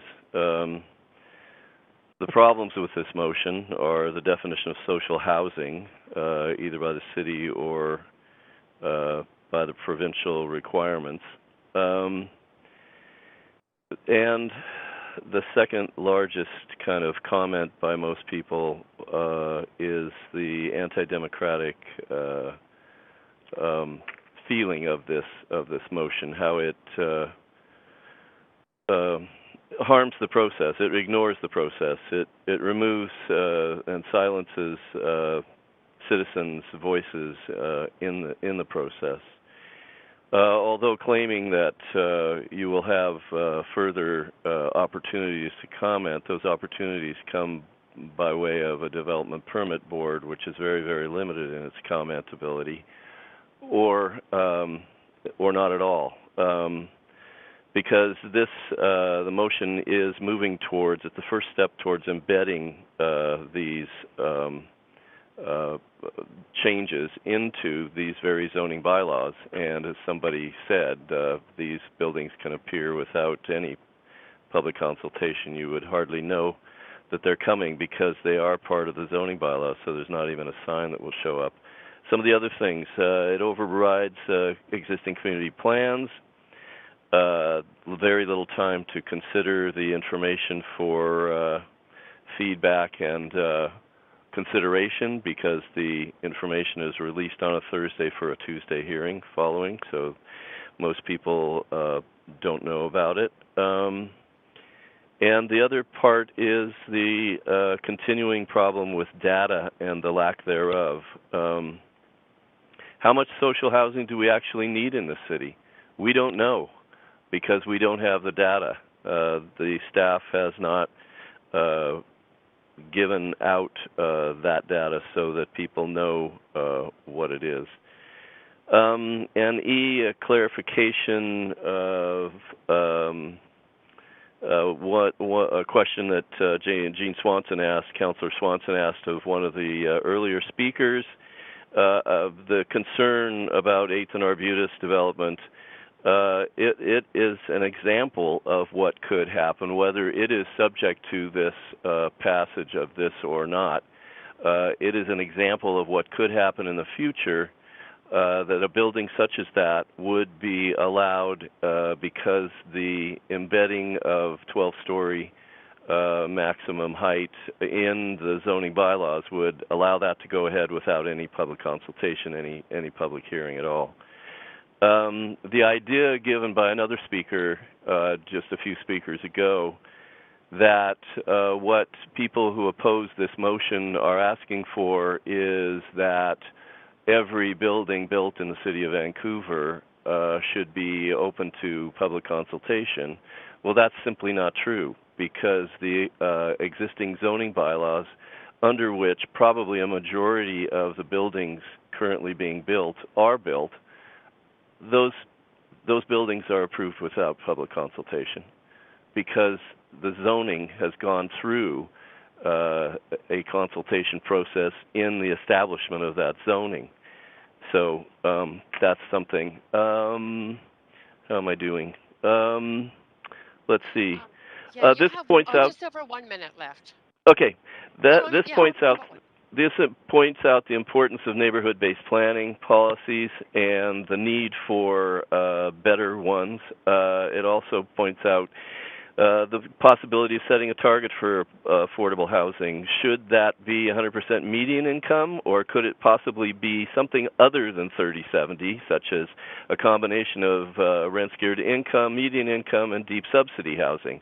There are a lot of different options. Why not look at it? Also, who is monitoring social housing successes and failures so that we can build on the successes that have happened in the past, and there have been a lot of them, and learn from the failures as well, and don't repeat them, and move on to better solutions.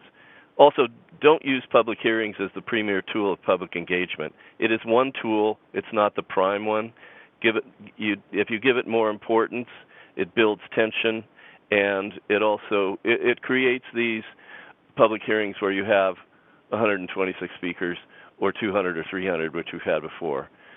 We need to get into a better process of neighborhood-based planning where we can start settling differences within the neighborhoods and not have to spend all this time and energy. That's it for your time. Thank you very much. I see no questions to you, but very much appreciate you taking the time to speak to us. Thank you. And number 126, Randall Helton. Hello, Randall Helton here. Can you hear me? Absolutely, loud and clear. Go ahead, up to 5 minutes. Okay, thank you very much. I'm opposed to this motion and encourage all members of council to reject it. I have been living in Vancouver for about 30 years and have been a very close watcher of City Hall for thousands of hours for the past more than a decade. And I'm speaking now as an individual. The motion's purported intent to promote social housing has its merits, but the definition of social housing definitely needs to be corrected, as many people have mentioned. And this motion has far too many flaws to be fixed by amendments. I think it's totally irredeemable, and council should reject it. And here are the rest of my thoughts on this. More accurately worded, I think this is fast-tracking rezoning without public hearings to 12 stories and 6 FSR in RM3A and RM4 zones, to as yet unspecified heights and densities in almost every other neighborhood of Vancouver for 70% market price rental housing. I think as it's worded, the motion itself is misleading. The completion of a city-wide plan was one of the main tasks of this council, and many of you on council were elected for a promise to do that 3 years ago. I'd like to see everyone on council and the city staff exercise more discipline and focus to this task of completing a meaningful citywide plan. And that would mean starting by insisting that staff provide the data that has been requested unanimously by council a year ago, and then putting as much energy and resources as possible into completing a comprehensive and a trust-building Vancouver plan. And I really think the word of trust building is important. I think that council and staff have been mutually enabling a failure to focus on this task. We've seen a barrage of motions and push surveys that hive off specific corridors, types of housing, or zoning districts, and raise ruckus, create divisions and everything. And many of these have citywide implications and significant ones. But I think we need to get to the main task of a citywide plan and stop these types of motions. The former planner Scott Hine asked in an article recently in the Tyee, how much of Vancouver is even left to plan? The city pledged to engage neighborhoods on their futures, but it keeps interjecting new zoning. Much of what you have heard so far from speakers reveals an underlining tone of public mistrust or wariness or skepticism towards the municipal government, especially when it comes to planning. Why is that? Over the past 15 years or so, the city has expended much of the public trust, if you could consider that to be like capital. And it does not have to be this way. I think that it could be improved, and senior management at the city, as well as all our elected officials, should really be working on rebuilding that trust and credibility, especially when it comes to planning matters. So in conclusion, I ask that you please reject this motion and get immediately back to the real task at hand, which is a meaningful consultation on a citywide plan that can build trust in the City Hall. There are ways to address social housing once the definition is rectified, and I think that could be handled within the overall consultations. Thank you very much. Great, and thank you. If you don't mind staying on the line, you do have questions. That's okay. Councillor Gijanova, go ahead. Up to 3. Thanks very much. I had a question as to your comments on the citywide plan. Did you feel that, I mean, I'm looking at the public hearing processes right now and what is required by the provincial government and the notice that has to be given and what other speakers have said about how much time they've even had or if they signed up or know people who wanted to sign up to speak to this that couldn't. Do you think that the best way to move forward with this, especially considering we can't do things such as expand like the short program because right now there's a moratorium on DBL, our development, building, and licensing. So I would deem that would be kind of out of order. I'm just wondering if you would think that the best way forward for this would be the citywide plan.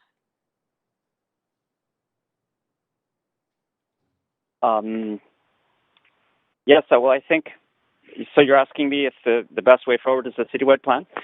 Yes, or would you rather see something happen that unfortunately we put a moratorium on, and because we put a moratorium sort of on looking at sort of the licensing side instead of the public engagement side and rezoning and land use and planning side, we can't, it's my understanding, move forward on the other side of that. Yeah, sorry, I'm not sure I totally understand. Sorry, we have a moratorium right now on any of our licensing processes. So really, all that's left to us is land use and zoning. I didn't support it, but others did, and that's where we are. And sorry about that. Just trying to give you the background about my question. So if that's where we're at, is it important to you that this goes to the citywide plan? That I know Councillor Carr had originally moved forward for robust consultation and planning and consideration. Is it important to you that is considered in this?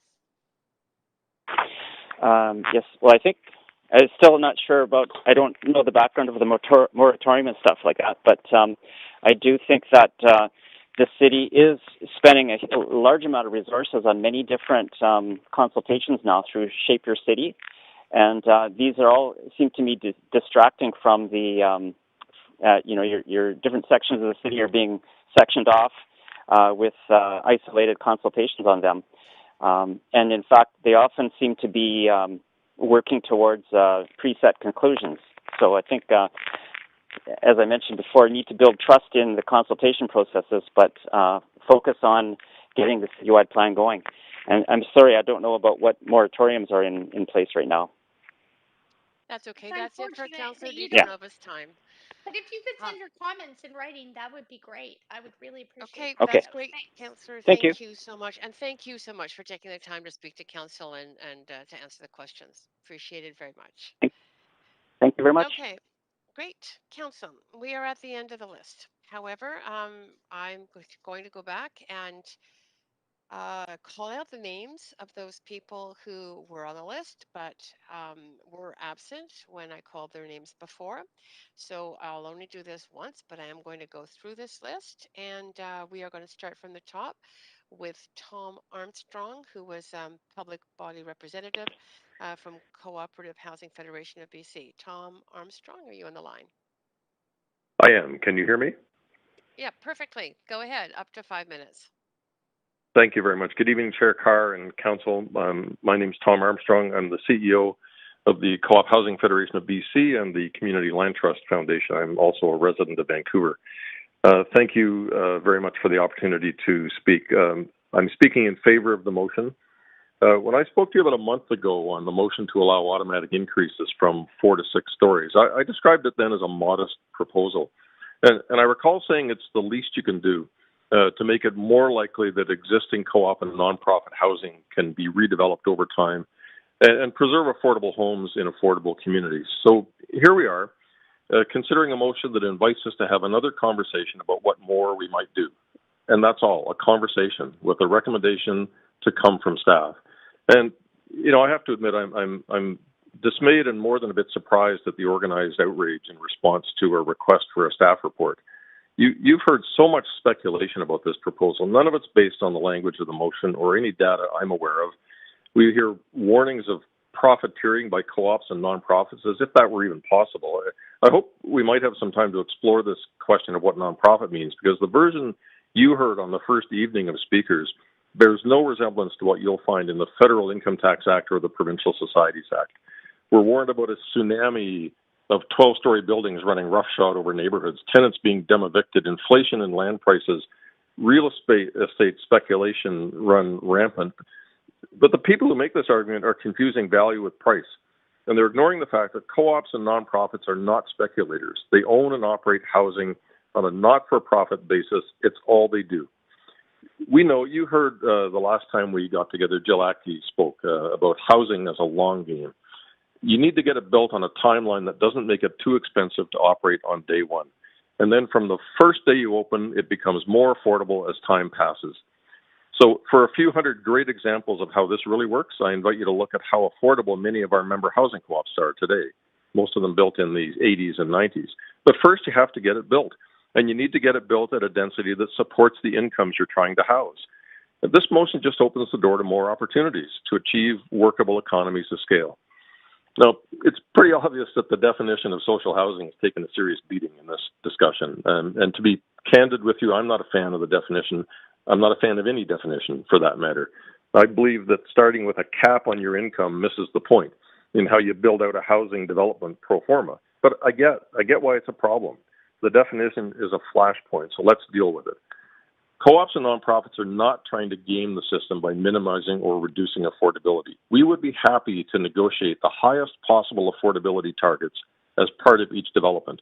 We're also happy to open our books and show you exactly what inputs and outputs are built into our pro formas and what level of affordability we can support on day one. That's an open invitation. We have nothing to hide. All we ask is that the city not try to pretend that adding costs through time delays, design wrinkles, or other means doesn't directly impact affordability on day one, because it just does. It's also worth noting that the most likely beneficiaries of what might emerge from this discussion are co-ops and nonprofits looking to redevelop their existing sites to provide more affordable homes for the people who so desperately need them. You approved a great example of what I'm talking about last week in the Aaron Webster Housing Co-op. And in the process, you saw concretely how the community housing sector approaches the challenge of resident relocation and rehousing. Trust me, we don't have bags of cash stuffed under the mattress to buy up all the existing properties in town. I wish we did. You would get a great outcome from that too. Instead, we're just busy working every day to make Vancouver just a little bit more affordable for everyone who wants to live and work here. So in summary, I'd say let's talk. Passing this motion is a perfect opportunity to spark exactly the kind of discussion we need about how to add more affordable housing to communities all over Vancouver. That doesn't sound like the end of democracy to me. In fact, it sounds like democracy is alive and well and living in Vancouver. Thank you for your time tonight. Thank you very much. If you don't mind staying on the line, you've got questions from councillors. Happy to. And first, Councillor Boyle, up to 3 minutes. Go ahead. Thanks, and thanks so much for being so clear about all of this information. I want to ask a question about the definition of social housing, which you identified as clearly a barrier to having good and well-informed conversations about the type of housing we can build. If council were to adopt a much stricter, sorry, that's my 6-year-old in the background. If council were to change that definition to say require all of the units to be below the median household income or something much stricter, what would that mean for the viability of new co-op housing across the city? It would mean a full stop on all new development and redevelopment of affordable housing. And that's what I mean by imposing an income cap as the first step in determining what affordability is. I would say the definition should be the highest level of affordability in a particular development that the pro forma can support, based on an open book accounting of it with council and city staff. Okay, I appreciate that. And I wonder as well, I know you spoke to this a little, but there's been a lot of concern that this system will be gamed by for-profit developers or profit-seeking investors or whatever else. Can you speak a bit more to the requirements in terms of the system not being played like that? Well, I'm assuming that the opportunity to take advantage of the proposal that's being made is available only to not-for-profit housing operators. And in that case, the land inflation issue doesn't really become a factor, other than when the value of land owned by a nonprofit or a co-op increases, it raises the borrowing ceiling for the nonprofit, so you can actually afford to borrow enough to get your project built. But it doesn't affect the price because you're not intending to sell. So if your mission and your articles of incorporation, this goes back to the nonprofit definition, require you to pursue only activities that deliver on the mission you were incorporated to pursue, and don't allow proceeds of sales or dissolution to be distributed to individuals or members, then you've locked in the affordability, and the increase in the value of the asset can only be used to deliver more security of tenure and more affordability over time. Okay, thanks. I have one more quick question, which is, do you have a sense of the number of people on waiting lists for co-op housing in Vancouver? It's so many thousands that many co-ops have just simply closed their waiting lists because it's not fair to tell people they might have an affordable home in 5 years. Okay, thanks for all those clarifications. Thank you. Thank you so much, Councillor Boyle. And Councillor Swanson, up to you next. Up to 3 minutes. Yeah, I was wondering if you could expand on the issue that some people have brought up, that nonprofits can scam the system and could scam the system and make a profit by paying their workers a big fat salary or things like that. Yeah, I think our books are open, so there's there's nothing to hide on for a nonprofit. I think people sometimes confuse profit and surplus, and I hope nonprofits are organizing their operations to generate a surplus every year, because you wouldn't want to partner with an organization that ran on such a threadbare basis that they couldn't hedge against any contingency that cropped up. But the Income Tax Act makes it really clear what has to be in your articles of incorporation to qualify for a tax exemption federally. And then the Provincial Societies Act stipulates that no part of the proceeds of operations can be distributed to individual members, and you can't issue share capital, so you can't pay off an investor. So there's no potential that I can see for not-for-profit operators to game the system, because it's baked right into their articles of incorporation. Okay, if you had free land, say you have already own the land, and you get government financing and don't have to put in parking and get DCL and CAC waivers, how much affordability can you create? Is it just 30% at Hills, or could you get more with those things? You might be able to get more. It would depend on the configuration of the site and the density you were allowed to build.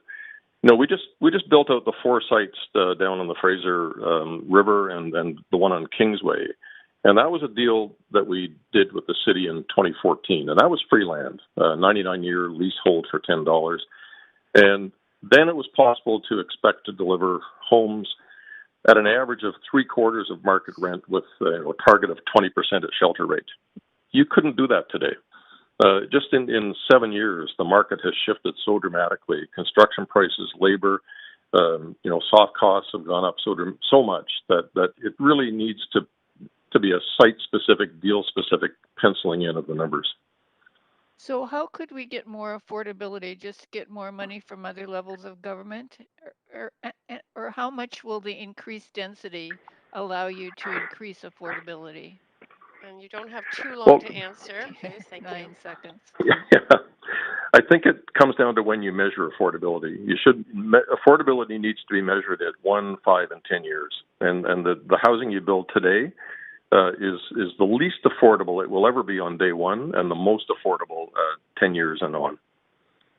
Okay, thank you. Great, thank you for those questions, and you still have more questions. Go ahead, Councillor Fry, up to 3 minutes. Thanks, Chair. Thanks, Tom. Do you think that that social housing, as we define it now, should be really the exclusive purview of not-for-profit housing providers? You made an allusion to an assumption about that. Honestly, I do. And here's the difference: if you bake in a 30-70 mix in the private sector, you're going to be struggling to maintain that 30. If you strike the same deal with a community housing developer and operator, the 30 doesn't become the ceiling; it becomes the floor. And you're always working to increase the number of affordable homes and increase the depth of the affordability you're able to offer. So that, to me, is the difference, whether you want that 30% to be a ceiling or a floor. So with that said, then, because we got legal advice on inquiry around the definition of social housing, as it's written right now, a nonprofit, by definition, does not have to be a housing provider at all. So the mandate of a nonprofit would not necessarily be to increase housing affordability. It could be whatever the mandate of that nonprofit organization happens to be, and that could be, I don't know, any number of nonprofit priorities, but not necessarily housing. Does that reflect any change in opinion on how we need to grapple with this in that context? Because that's what I struggle with, actually. Yeah, and we've talked about that before, and I think it's a fair point. What BC Housing typically does, if it has concerns about how an organization's mandate or mission might evolve over time, it requires, as a condition of the development agreement you enter into, to bake certain covenants or restrictive provisions into your articles of incorporation or your rules and bylaws, and to stipulate that they're irrevocable. They can't be changed over time if you decide to go in a different direction. I think that's a fair trade-off for the kind of benefit that would be available under an arrangement like this, and we'd be happy to talk about that. Okay, great. Thanks, Tom. Thank you. And that is it for your questions. Thank you very much for staying on the line to answer those questions and for speaking to us. I'm very happy you came back again. Thank you. My pleasure. Thank you. Great. So we are now, Council, on to the remainder of this list. The first speaker on the regular list, who was not here before, is Speaker 7, Victor Vela. Yes, I'm here. Good evening. Great. Can you hear me? Go ahead. Yes, perfectly. Up to Good. 5 minutes. Go ahead. Good evening, everyone, and thank you for your time. I had a list of things to mention, but I was so moved by all the speakers that were providing detailed information on the proposal, which I am against. I am a longtime resident of Vancouver. I've lived in Hastings Sunrise, Fraser Hood, as it's called now, Oak Ridge, and in Kitsilano. And I've seen the city evolve through a process of consultation with the neighborhoods. They may and have been, council has been voted in for specific reasons to provide overall guidance to planning and to provide information to residents and voters throughout the city for the betterment of the city as a whole. The housing situation is not new. It's always been a case in Vancouver. We've always had issues, and we've never been able to address them correctly. However, the rezoning and zoning and approval process that's in place now provides some stability and provides an open venue for people to comment on how they see their city grow. This motion, if approved, goes against that. And it goes against the comments that are on the city website and at the planning, find a development permit application or permit. The City of Vancouver is committed to making sure that neighbors are informed about proposed developments in their neighborhood and that they have opportunities to provide input. quote unquote. That is what voters and what residents of Vancouver expect from our council. Leadership to maintain that openness. I want to comment briefly on Mr. Armstrong's comment with respect to that the social housing projects don't necessarily add to spikes in real estate value. As a former owner of a property on Gravely Street, just west of Commercial, that was many years ago acquired in an assembly for a social housing project, I disagree. I was lucky enough to make a fair amount of profit off of that property, although I really didn't want to sell, but the neighborhood had changed and the density needed to be increased.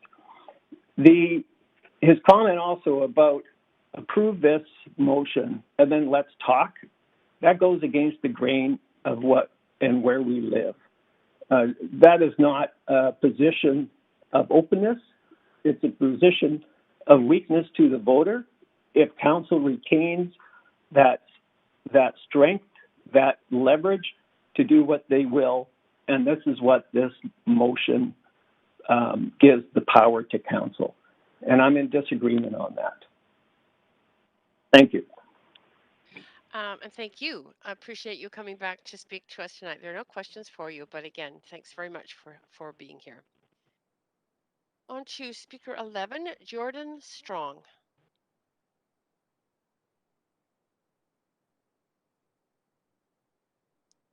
Jordan Strong on the line.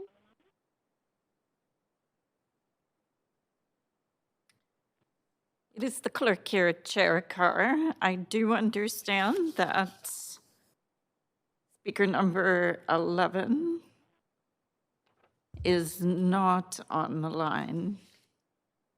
I'm just double checking. Could you just give me a moment, please? Yep, no problem. Yes, I got confirmation. Speaker 11 is not on the line. Right. Council Speaker 17 was on the line but has withdrawn. Was on the list. Speaker 19 would be the next one, Annie Tang. Is Annie Tang on the line? No, speaker number 19 is not on the line. Okay, thank you. And number 20 is withdrawn. Speaker 23, John Rucastle. Hi there, can you hear me? Yes, very well. You have up to 5 minutes to speak to council. Great, thank you. Good evening. I'm Dr. John Rucastle. I'm a prostate cancer researcher who lives and works in Vancouver. I stand in opposition to the proposed motion. I participated in a recent public forum facilitated by BC Housing, who were happy to punt questions, insisting that they would be appropriately addressed during the rezoning process. This motion eliminates that process, and I feel it makes a mockery of what I was participating in. And it stifles the voices of the community on a go-forward basis. Removing due diligence is not acceptable. Vancouver housing is a crisis, but knee-jerk reactions are very rarely good solutions. I want to see thoughtful responses that take into consideration all voices in Vancouver. I want to see developments that are consistent with community plans, not ones that have immunity to them. I want to see developments that are consistent with the Vancouver's published values of fairness and integrity. I want to see developments that are consistent with the oath of office sworn by you, Council, that include the oath that you will govern with fairness. By disenfranchising one group of constituents for the benefit of others, fairness and integrity cannot be claimed. The housing crisis needs to be addressed efficiently and effectively, and I don't believe it should be done without due process. Yes, fast track and optimize the process, but no, do not eliminate the process. It's simply not fair. I oppose the motion because of the flexibility it creates, not for the intended beneficiaries, those in need of housing, but for the profiteers. Please, council, do not be naive that this is just because it's a nonprofit responsible party at the end of the process that there is not money to be made every step of the way. Case in point is a recently approved social housing development on 6th and Brunswick. This is a 12-story development next to Lions Manor, which is an existing social housing.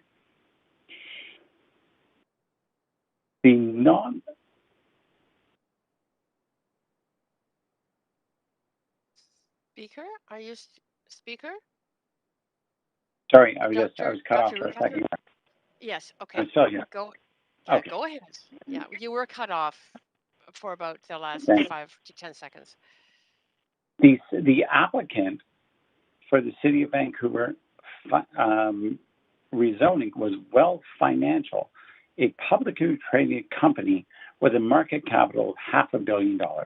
It turns out that this was a land swap where Wealth Financial buys the land for the new development and then swaps it for the land under Lions Manor.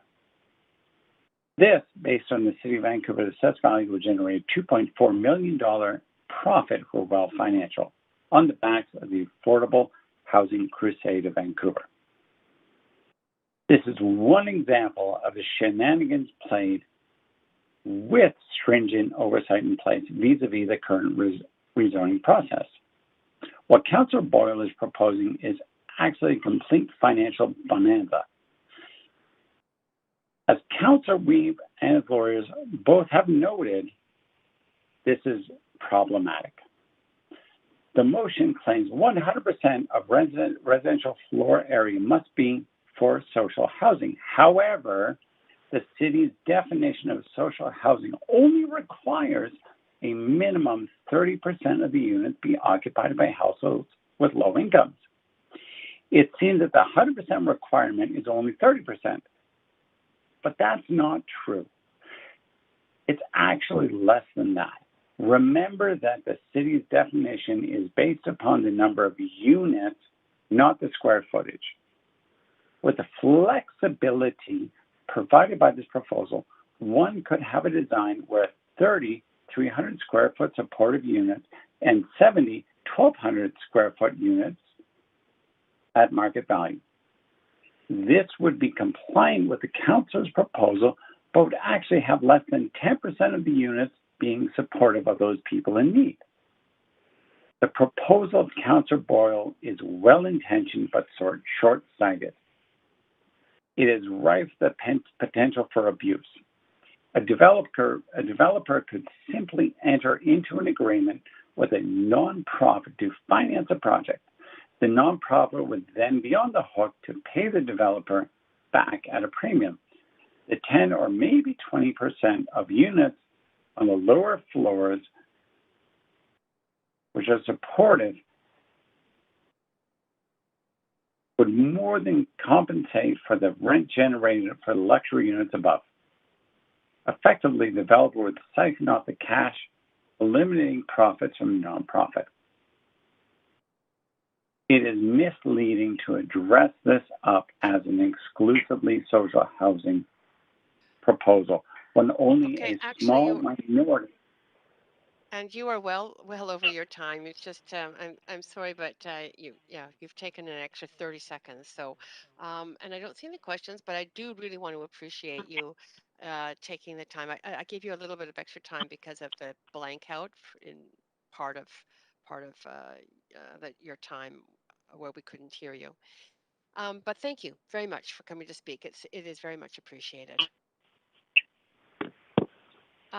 Council speakers 25 and 32 have withdrawn. So we're on to speaker 36, Whitney Dunn. Yes, councillors, thank you for the opportunity to appear to speak before you. I am a resident of Vancouver. I live in Kitsilano, and I'm neither going to support nor oppose this motion, but I do want to make a few points about it from my perspective. First, the motion, the density does seem fine. It seems appropriate for these neighborhoods for which it's proposed, and particularly considering the scale of the housing crisis in Vancouver, which does certainly have a supply element. I'm going to disagree with some of my friends here who've been on this call that moving forward with this motion for staff to make a recommendation really to dispense with rezoning for these kind of projects is not anti-democratic. The problem with rezoning as it currently stands is it overweights the interests of current residents over those who could potentially benefit but don't currently have a voice in the process. All the people who could potentially live there but don't know about it, haven't moved to Vancouver, haven't moved to the neighborhood at this point. Then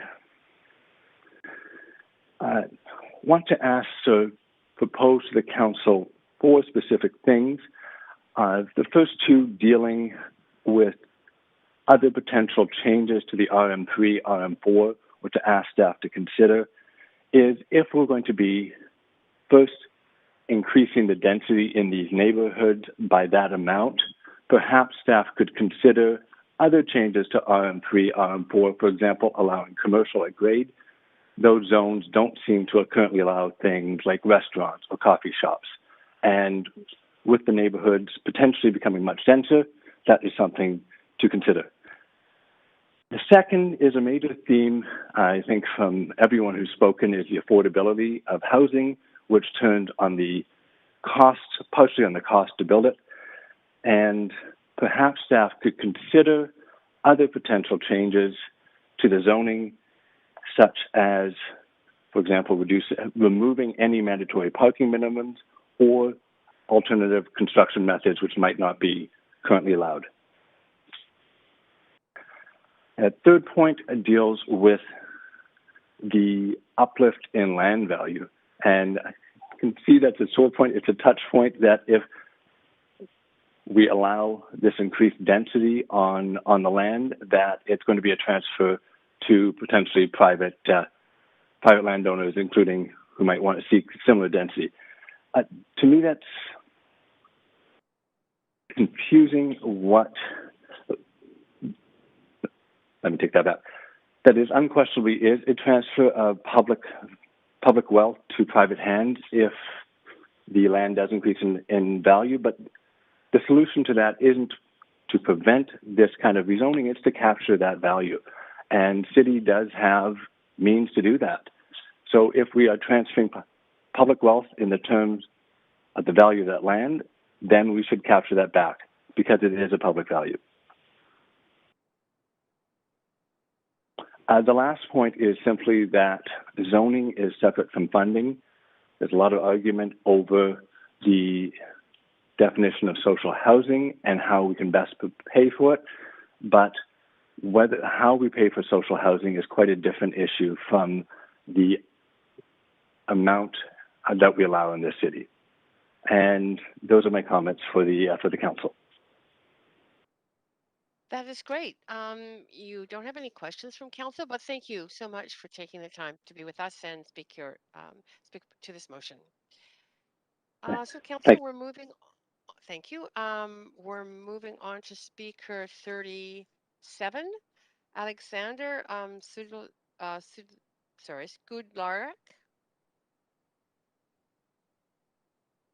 Chair Carr, I'm just double checking. I understand that speaker 37 is not on the line.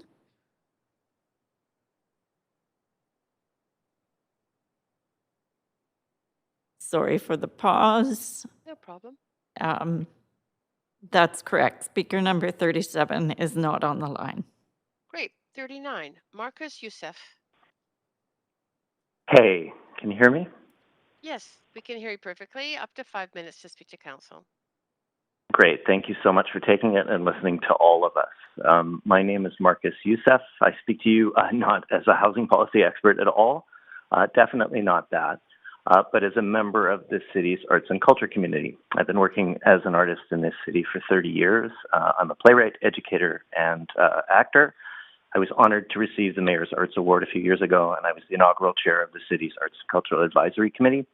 I've also spent a bunch of my time advocating for the central role I think artists can play in helping build a more equitable city, a city that's more local, more human, more connected, and hopefully more fun. Vancouver is bleeding artists. I can name dozens. My friend Juno Riddell, for example, and her husband Mike, two of the funniest, smartest actor-writer types I know. They had a company here, but then kids and a one-bedroom, and they moved to Hamilton. That was 2017. It worked out. Juno is now the star of that rarest of things, a successful CBC TV series. It's called Working Moms. So it was great for them, but our loss. Or the artists on the edge. I live in Grandview Woodlands, not Arbutus, just around the corner from my longtime collaborator, musician Veda Hilly. She and her husband Justin are lucky to rent one of those places. It's tiny, but they have a good landlord and so-called affordable rent. But the kid is almost a teenager, and we'll see what happens next. Or best-selling Chilean-Canadian writer and theater artist Carmen Aguirre, winner of Canada Reads, and a single mom who lives in perpetual housing precarity. Do we really want to risk losing Veda and Carmen? And never mind the fact that these are the established artists. What does housing insecurity mean for the majority of artists in this city who don't yet have Veda or Carmen or Juno's networks and access? Artists who are racialized, artists with disabilities, artists marginalized by poverty and class, artists from communities who have been thoughtlessly, though usually not consciously, excluded from the city's cultural institutions and programs for decades.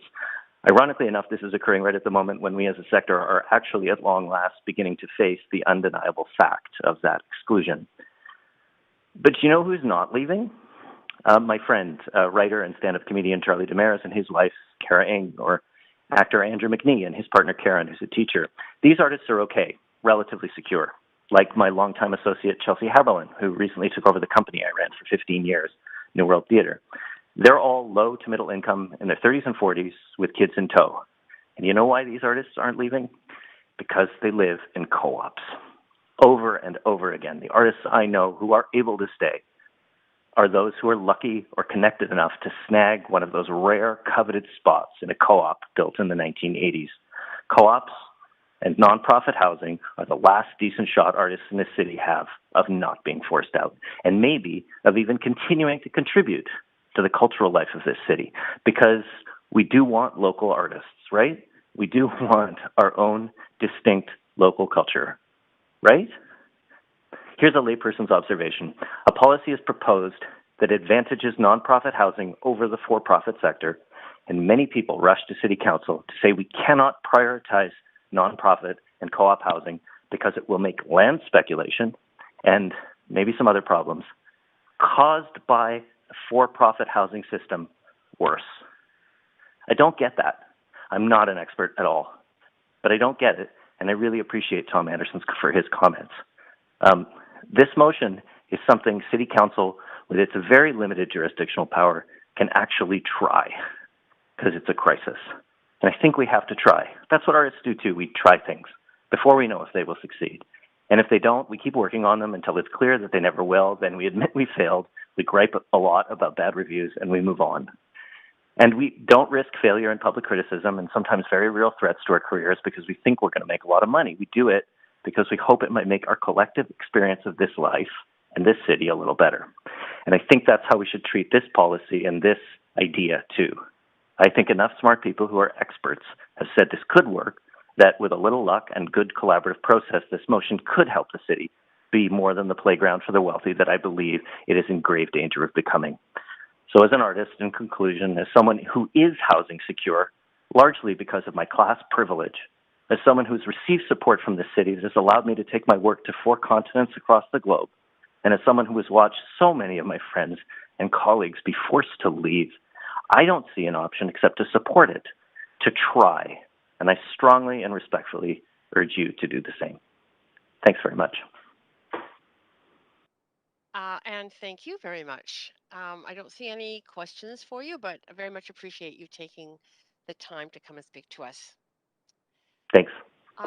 Great. Council speakers 40 and 42 have withdrawn. That leads us to speaker 45, Damien Kettlewell. Well, good evening, Chair Carr and councillors. And it's been really interesting listening to everybody's engagement thus far. I've been living in Vancouver for 48 years. I'm a male and I'm Caucasian. I acknowledge the privileges that have come from that in my life. That said, I have run for office, provincial office 3 times in the past chapter, and I've lost every time. But I'm more schooled in matters of provincial jurisdiction. But I'm compelled to speak this evening, first and foremost, because I became aware of this motion as our children attend St. Augustine's school at Arbutus and 7th. So I'm a father of 4 and a business person. Personally, I was torn by the BC housing proposal at 7th and Arbutus initially, as every time I see a homeless person on the street, I have a sense of guilt. It's a kick in the gut, and a sense of responsibility to help out to ensure that there was housing for all, and important health services that come along with that. Specifically in regards to this motion, it doesn't personally pass my sniff test, as many in the community around 7th and Arbutus were organizing to engage in public consultation process to try and influence the design of the building, to ensure there was secondary care and health services nearby, and they were looking to impact the demographics of the residents in the social housing project to ensure that women and children were welcome, and even that folks that end up living there, that it would be an appropriate place for them to smoke tobacco and ensure that the kids are safe. And it seems like their voices are silenced now, so that is concerning. The current zoning is for 3 stories. Damien, sorry, Carol. Just to be clear, we are really focused on the actual motion that's in front of us, not that project. I've allowed speakers to raise the issue of that project. It's just an example, but to go into depth on the details of it isn't appropriate at this particular meeting. It will be at a public hearing. You may have not been on the line at the time that it was clearly announced that, or it was stated that particular project you are speaking to will be going to public hearing regardless of this motion. So yeah, just so you know. So if you could just clearly focus on the motion at hand, that would be good. Thank you. Just before you go on, Councillor DeGenova, what's your point of procedure? Thanks, Chair. My point of procedure is, because not all speakers were told that, and some spent most of their time, if not all of their time, speaking on that matter, I'm just wondering if that's fair, that it's announced partway through, and that speakers who have pre-planned their comments can't share them with us. Yes. So I've tried to catch every speaker, Councillor DeGenova, as they speak to this issue, and not allow them to go beyond the mention of the project and perhaps a few points. But as I see they're getting into it more, I've stopped all of those speakers from continuing on at length about the 7th and Arbutus projects. And I noticed that other councillors in questioning have also raised that. So I think there has been a fairness applied to all the speakers on this issue. Thanks for raising it, though. Go ahead, Mr. Kettlewell. Sorry, Damien Kettlewell. We're not using honorifics. Go ahead, Damien. Thank you, Chair Carr and Councillor DeGenova. And so, listen, just to wrap up, the current zoning in many of these areas is for 3 stories, and then there's moved to go to 6 stories, and now there's this 12 stories, and the whole process seems rushed, and the elimination of a process for local folks to get involved, it just kind of rubs me a bit of the wrong way. I definitely, I do oppose the motion, but I do encourage the city to take drastic steps to provide more social and supportive housing. But it would be nice if there was reference to peer-reviewed urban policies from around the world, or references to certain policies that are proposed to be implemented that references what other cities around the world have done to make drastic improvements to their homelessness situation. It just seems like a bit of a one-off, and it's a bit concerning. And so it'd just be nice to see more peer-reviewed research to support what the city is proposing, to ensure in the end that we want to get provide more housing to folks and get folks off the street, and really concurrently provide healthcare services to ensure that they stay off the streets and they get housing for themselves. So encouraging for the city to take a bold step, but definitely discouraged by the lack of local engagement and the lack of reference to research and data from other jurisdictions. So thank you very much. That's it for me. Actually, if you don't mind staying on the line, you do have questions from a councillor, if that's okay? Sure, certainly. Councillor Boyle, up to 3 minutes. Go ahead. Yes, thanks. I just am curious. You mentioned that you think the city should take drastic action in improving affordable housing, and I'd be interested to hear if you have any specific recommendations of what kind of drastic action you would recommend or support. Yeah, drastic actions that references policies, thank you for the question, that have worked elsewhere in the world, and drastic actions where there is a process for local engagement. So I don't have any specifics for you. I'm not an expert in social housing or supportive housing, but it seems like the tenets of democracy are important, and the tenant and the ability to be able to reference other projects that have worked around the world would be important as well. So maybe that process will happen later, but yeah, and there's an election coming up next year, so everyone's running for their jobs again next year. Hopefully they're all going to run it again, and I encourage you to put forward these in your election campaigns. And this seems like a pretty central issue for those running for office again next year. So it's too bad the election wasn't in 3 months instead of maybe 9 or 12 months. But it is what it is. So yeah, but I look forward to participating in things moving forward and providing assistance where possible. Okay, thanks. So sorry, just to clarify, you don't have to have the specifics, of course, that's not your job here, but you would support us taking bold action where it's supported by experts and studies and success in other places. Yeah, and where local folks are able to comment on other policies that have been implemented elsewhere in the world that have worked successfully. As long as that principle of local involvement and local feedback is critical, it seems like, to healthy democracy. Okay, great. Thank you for your time. Great. Thank you very much. You have more questions, if that's okay. Councillor DiGenova, up to 3 minutes. Thanks very much. I'm just wondering if council were to make a decision tonight on this, or at the end of the speakers list on this, would you feel that that's sufficient public consultation, even if it was amended? No. Do you feel that this is something bigger that needs to go to a plan, or do you feel that this is something that I mean, I'm looking at the public hearing processes and the rules, and just to refresh my memory here on the provincial website, and the notice that needs to be given, and the newspapers, or the way that this needs to be communicated with the public. Do you feel that this is adequate to make a decision tonight, considering it also doesn't say supportive housing, it says social housing?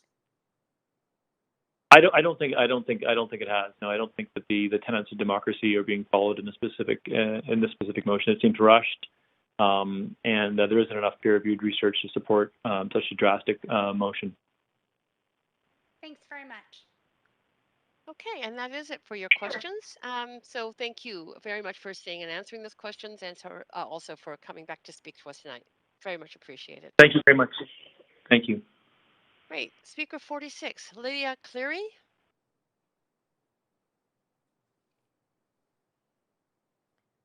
Chair Carr, it is the clerk here. There's a number on the list that we do not have on the line at the moment, and speaker number 46 is 1, and I just received that confirmation. I can jump in and say yes, no, as you go through the list. Okay, so Lydia Cleary is on the line or not on the line? Speaker number 46 is not on the line. Great, okay.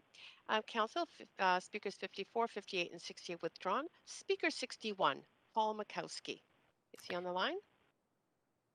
I've been told no, but I'm just double checking. Sometimes they join at the last minute. I got confirmation no. Okay, speakers 62 and 65 have withdrawn. Speakers 67, Lizette Donaldson, is she on the line? No. Okay. Speaker 69 has withdrawn. Speaker 71 is Brian Palmquist. Yes. Palmquist on the line. Okay. Brian Palmquist? Yes, thank you. Yes, we name is can Brian hear Palm. you. Go ahead. Yes? I've resided in Vancouver for 44 years, and I oppose motion B2. I have some experience in these matters. I'm a registered architect was the managing architect for the Concord Pacific Place development in the first two phases of Cole Harbour. I've personally designed more than 1,000 social housing and co-op housing units and consulted on many thousand more.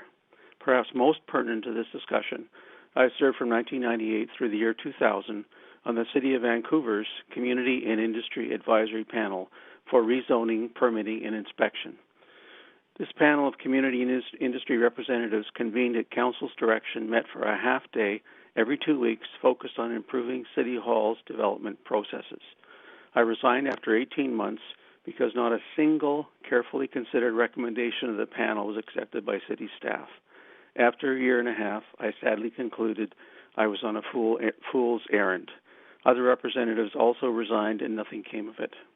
Nothing much has improved in the subsequent 21 years. Much has worsened. Most has stayed as it was a generation ago. And yet, in response to this continuing inability of City Hall to manage its own processes, we now have motion B2. This motion seeks to muzzle the citizens of Vancouver rather than manage city staff. It seeks a workaround to city-imposed development straitjackets for a favored few. It proposes to impose up to 4 times the currently zoned density anywhere in the city's residential and mixed commercial and residential zones in the interests of an emergency largely created by city staff and management's inability to effectively manage their involvement in design and construction. I recently published an article analyzing the existing zoning capacity of the city's more than 90 commercial, the C zones, which form part of this motion's scope. My analysis is based on a freely available private sector 3D visual model that is not the city's because they don't maintain one or make one available. Needs must. As a general conclusion, I determined by analyzing these more than 90 C zones that the unused existing 4-story maximum density just across these C zones could accommodate 11,000 new housing units in addition to those already existing there without breaking a sweat. To be clear, those 11,000 units are in addition to all the currently planned mega projects such as Oak Ridge, Jericho, and Heatherland, Sinac, River District, and others. And they could happen much quicker than these mega projects. Let's pause and think about this for a moment, please. Unused existing zoning capacity in just the commercial C zones would accommodate virtually all of the city's target for social housing for the next decade in low-rise, hence cheaper forms of development. No existing residential or commercial tenants would be permanently displaced. The city's existing neighborhood commercial fabric would not only be retained, but it would be reinforced by the incremental additions of 3 stories of residential atop street-level commercial. So why isn't this encouraged and happening already? It's not happening because a low-scale 3 to 4-story mixed-use infill redevelopment that requires no rezoning will still require 1 to 2 years or more for city staff to run through the permit grinder before construction can start. This is the real issue. It takes too long for city staff to consider, to negotiate, to impose their will on the work of experienced designers, builders, and owners who know what their neighborhood needs and wants and what existing zoning and building codes permit. If you want a revolutionary increase in the volume of social and affordable housing in the city, simply make the city's own processes work better. Owners who know they will need only months rather than years to obtain permission to build what is already included in neighborhood zoning will come forward eagerly.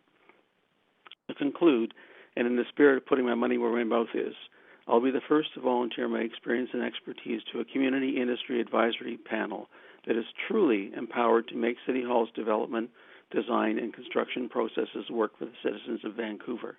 Motion B2 is not the answer. It attempts to answer the question, how can we expedite the creation of so-called social housing, while failing to ask the more fundamental question, how have we come to such a pass where rather than manage and improve the performance of city staff and management in the creation of affordable and social housing, we would instead actively choose to disenfranchise the citizens of Vancouver? We need to address the second question first if ever we want to create affordable and social housing in the city of Vancouver. Thank you. Thank you. And if you don't mind staying on the line, you have questions from a councillor. Okay. Councillor Hardwick, go ahead, up to 3 minutes. Thank you. I'd like to unpack what you've you've described here, and if I can paraphrase and confirm for me, you're saying that the nonprofit housing industry is seeking greater height and density because the numbers don't work within the existing zone capacity from their perspective, but that if the city made it more affordable to be developing within that existing zone capacity, it would be possible to make the numbers work. Did I get that right? Yes, I think so. I'd be very interested in seeing your research around zone capacity and its relation to land inflation. Maybe you could comment. There's some suggestion that because this is the housing developed by nonprofits, that there's no land inflation involved. It's my understanding by the very act of rezoning, by definition, we are that the land will be reevaluated at highest and best use and therefore will be inflated. So that being the case, it would make sense if we don't want more inflation to hold the line and make things more affordable within existing zone capacity. But I'm putting words in your mouth. So Is there a question? Is there a question in that? Yeah, am I getting that right? Is that the core of the advice that you're providing to us? Yes, it is. I had the privilege of hosting a Business Improvement Association CEO at a breakfast Zoom meeting only last week, and she pointed out that commercial businesses are already being taxed as if they had 3 stories of development above them rather than air. This particular change could result in them being taxed as if they had 11 stories of air above them, which will further destroy the commercial zones in the city. I'm not an expert on land lift, but that's a pretty simple thing that a person who is more expert brought to my attention. Okay, thank you. It's an area that I'm interested in exploring further, and I would appreciate it if you would send in your written remarks to council if possible. Happy to do that. Great, thank you. And you do have more questions from another councillor, so thank you, Councillor Hardwick. Councillor DiGenova, up to 3 minutes.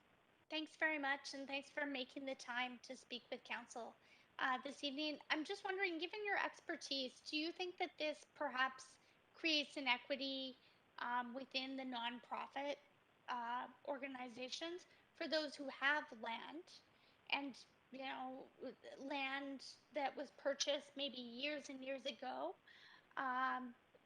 Although I suppose it may be more affordable, there are nonprofits that wouldn't receive sort of the same attention if they were working in a joint venture or if they were, in fact, leasing their land and didn't have the provisions of their own land. Well, what I would say to that is that I don't know about the inequity thing. What I do know is, because I hear it all the time from people I know in the development and design and construction industries, that people don't want to do projects in Vancouver, many people, because it takes too darn long, and that long is affecting costs, and costs are already going up. So Vancouver is becoming unaffordable, and one of the major contributors to that unaffordability is how difficult it is and how risky it is to develop in the city. I know that, I mean, the simplest zoning to engage with are the C zonings. I've done several projects those myself. They have rules. They're very clear. Kind of, yes, yeah. So if why does it take 1 to 2 years when you have expert designers and builders and financiers and code consultants and building envelope consultants all on the job? Why does it take years to get those things that don't require rezoning approved? When that's the case, owners either sit on their land and don't develop it, so it's not available for any housing, or they just go to another community. And either way, Vancouver loses. Our processes based on their models? Is there any particular city that stands out to you? Sorry to put you on the spot. Well, I hear less bad said about Coquitlam than and Port Moody than some other places, but I have to emphasize that's less bad. I don't think consulting city hall to city hall is the answer. I think you need to have the people who are expert in designing and constructing and developing help you unpack the incredibly arduous, difficult, lengthy, unnecessary processes associated with getting any kind of design and construction done in this city. And all you're doing by proposing motion B2 is taking one small class of project and saying you don't have to deal with all that stuff, and that's not fair. That's the inequitable part of it. Nothing to do with whether you're a co-op or a nonprofit or whatever. Right. Just whatever. Okay, Thanks, I'm I'm over sorry, my you are well time. over Thank time, you. Councillor DeGenova, and thank you so much for staying on the line, Brian Palmquist, to answer questions and to speak to us. Very much appreciated. My pleasure. And we are now, Council, on to 74, Lorraine Marumba.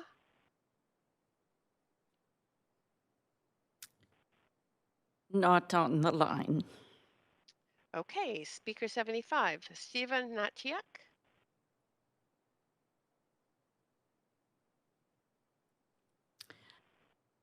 Again, not on the line. Right.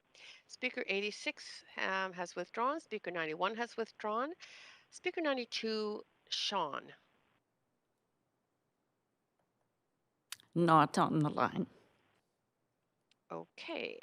Speaker 98, Andrew Paul. Not on the line. Speaker 100 has withdrawn. Speaker 101, Penny Blesh. I keep checking, Chair Carr, but not on the line. Okay, so that actually, Council, is the end of the speakers list, and yes, so we are now at the point of debate and decision on this motion. Point of information. Yes. Go ahead. Well, you should be on the list. A point of information really only comes if you are on the speaking queue. So you'd have to either be asking a point of order or yeah, definitely not a point of information. Could be a point of personal privilege, but I don't know if that's that you really. Point of parliamentary procedure? Just a second. I'm dealing with Councillor Hardwick on this first. Or it could be a point of parliamentary procedure, Councillor Hardwick, but it's, yeah. I've you put can't myself figure out on the either. list in recognition, Chair Carr. I'm just trying to respond to an email from the city manager earlier that says at the discretion of the chair, members of council can elicit certain details for the public record as a point of information, which is why I called it as a point of information. But yes, but that only has to be, you may absolutely do that when you are up in the speaking I'm queue. on the queue. Forgive me for the protocol. Yes, Councillor DeGenova, did you have a point of parliamentary procedure? My point of parliamentary procedure was whether or not Councillor Hardwick could ask a point of I parliamentary think we've already gone through that, Councillor DeGenova. Thank you. And up on the list first is Councillor Fry. Yeah, thanks, Chair.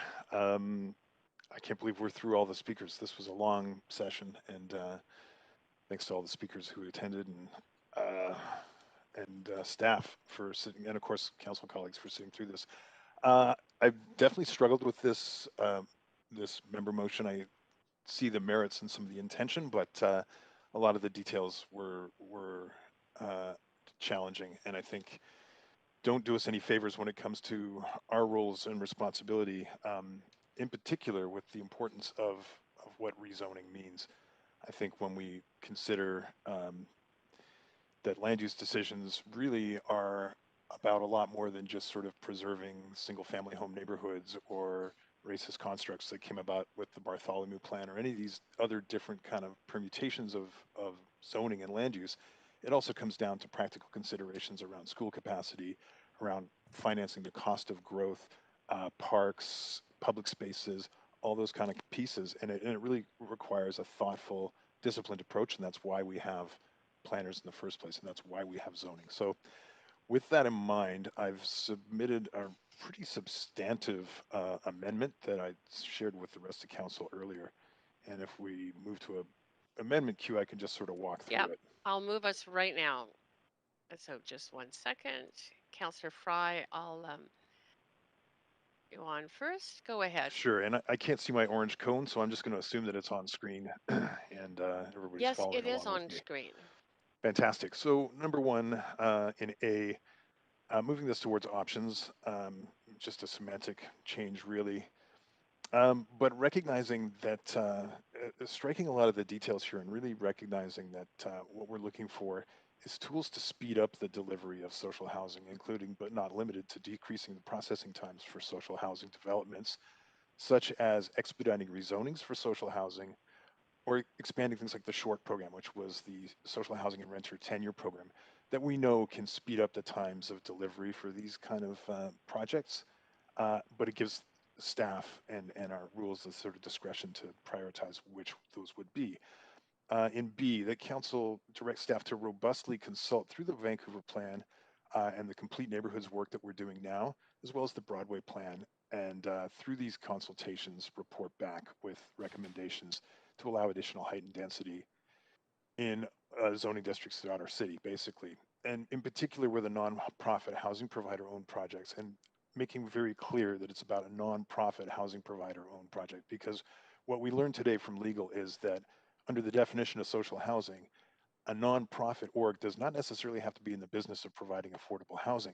They could do their minimum 30% at Hills rate, and the rest could be market, and they could be used for subsidizing a completely unrelated nonprofit operation. That is how the current policy is written, and I've brought this up a number of times about some of the challenges with our definition of social housing. Here we are, and as we've heard, there's a lot of confusion yet around it.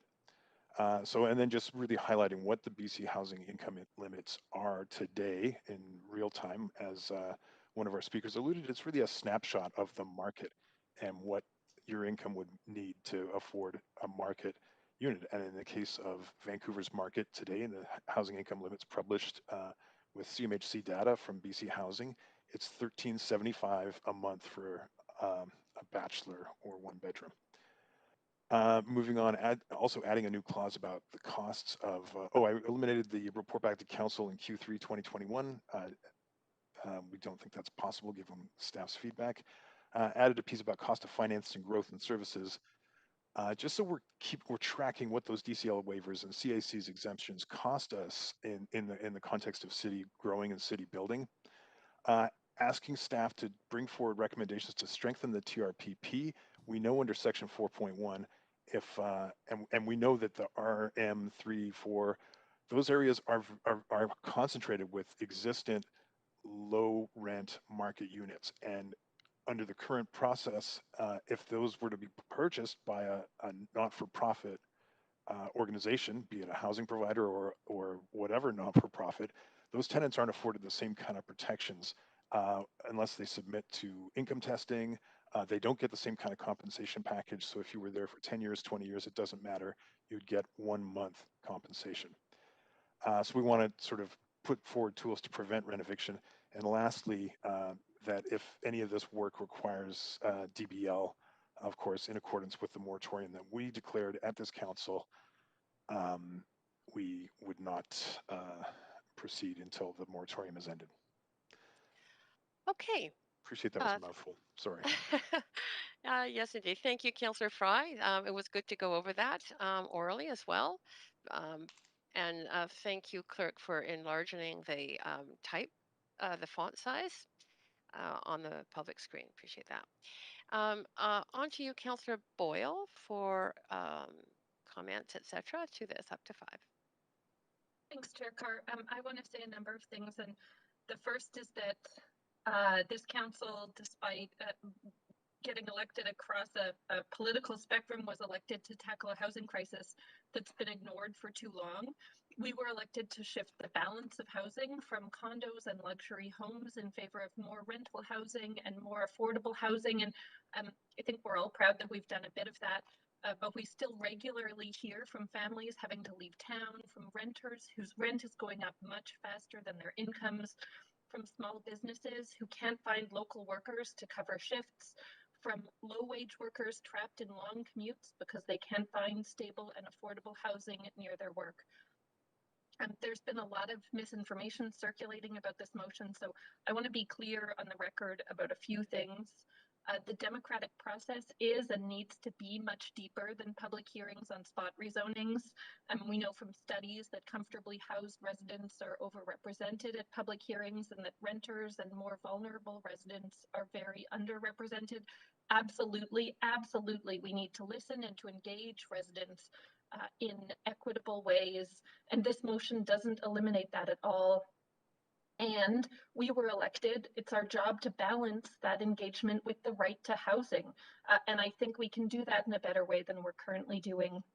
I also, and it relates to the amendment, want to speak to the definition of social housing. It's clear that there is a misunderstanding and mistrust in the current definition, and I'd be happy for us to clarify that. And also, I think we need to be honest that improving the definition alone isn't enough. We unfortunately, as a local government, can't just say we want the housing to be more affordable and then it becomes more affordable. So clarifying the definition of social housing is an important solution to the problem of mistrust in government. That's clearly a problem that we're facing here. But clarifying that definition doesn't build the housing that we need. To do that, we need to use the tools at our disposal, including zoning, to make it easier to build nonprofit and co-op housing, public housing, and more. And we've heard clearly from community housing experts on that. We can and should improve that definition. We should also be moving forward with the tools we have to get that housing built without delay. What we all know, what we hear time and time again, is that people need housing. The wait lists for co-op housing are in the thousands, so are the wait lists for nonprofit housing. People are struggling to stay in Vancouver. People are struggling to pay the rent in Vancouver. People who contribute deeply to our communities, including people who don't have the time to sign up at a public hearing. We know this, and we can't continue to delay. So I want to say I'm going to ask that we sever, and I have a sort of specific request of the clerks, which is I'm hoping that we could sever out C and D for a separate vote, but also number 3 in B around waivers. I'm quite happy to support adding C and D to this motion. I'm also fine with adding point 3B, which is about calculating DCL and infrastructure improvements. I think that would happen anyway. But the amendments to A and B aren't minor. They significantly weaken and delay the intended work. We've heard from experts in community housing that what's being proposed is a tangible change that we can make that would benefit them and would speed up this housing that we know we need. So I don't think we should scrap that specific tool. We could include looking at more options. We can include looking at expanding the short program, but the amendments as proposed to A and B, I think, take us in a significant step backwards from a tangible tool that we know we could be using and that we've heard from experts would help. So I won't support delaying that. And that's all for me now. Thanks, Chair. Yes, thank you. Great. And I'll just before I move on to Councillor Dominato, point of order, Councillor DiGenova. Thanks very much. Under 8.7F, specifically to looking at at all of the words shown there. There's many examples I could point out, but I understood from Sam's comments from me, I'd need a recess to go back and roll back the tape that they are already looking at expanding the short program to the many times I've brought this up since Kay Krishna had, I think it was one of her last days at the City of Vancouver, reported back to us that this was a pilot, it was successful, it was moving forward, staff were looking to expand it. I asked in inquiries recently as to whether or not staff were expanding this because it's not the SHART program, it's the short program. It's social housing or rental tenure, not just social housing and rental tenure. So I'm wondering if staff are already doing this work, and also if we can, instead of calling 2 points of order, but I will if you'd like, can we direct staff to do something after the moratorium? Should we just start piling those motions on right now? Chair, could you please let me know if that's correct? Because I understood a moratorium meant we had to wait until after, but if not, I'm sure a number of councillors have motions lined up ready to go. And those are the reasons I'd be asking your rule on 8.7F, this out of order. Thank you. Okay, Council, I'm going to actually call a recess right now for me to confer with staff on this. I've delayed in having a break, and I think it's a good time to take a health break, everyone. And so I'm going to call for a 10-minute recess just for us to, or break, for you to have that break, and I'll confer with staff on it. So just we'll see you in 10 minutes. Thank you, Chair.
I will do the 5 countdown. 5, 4, 3, 2, 1.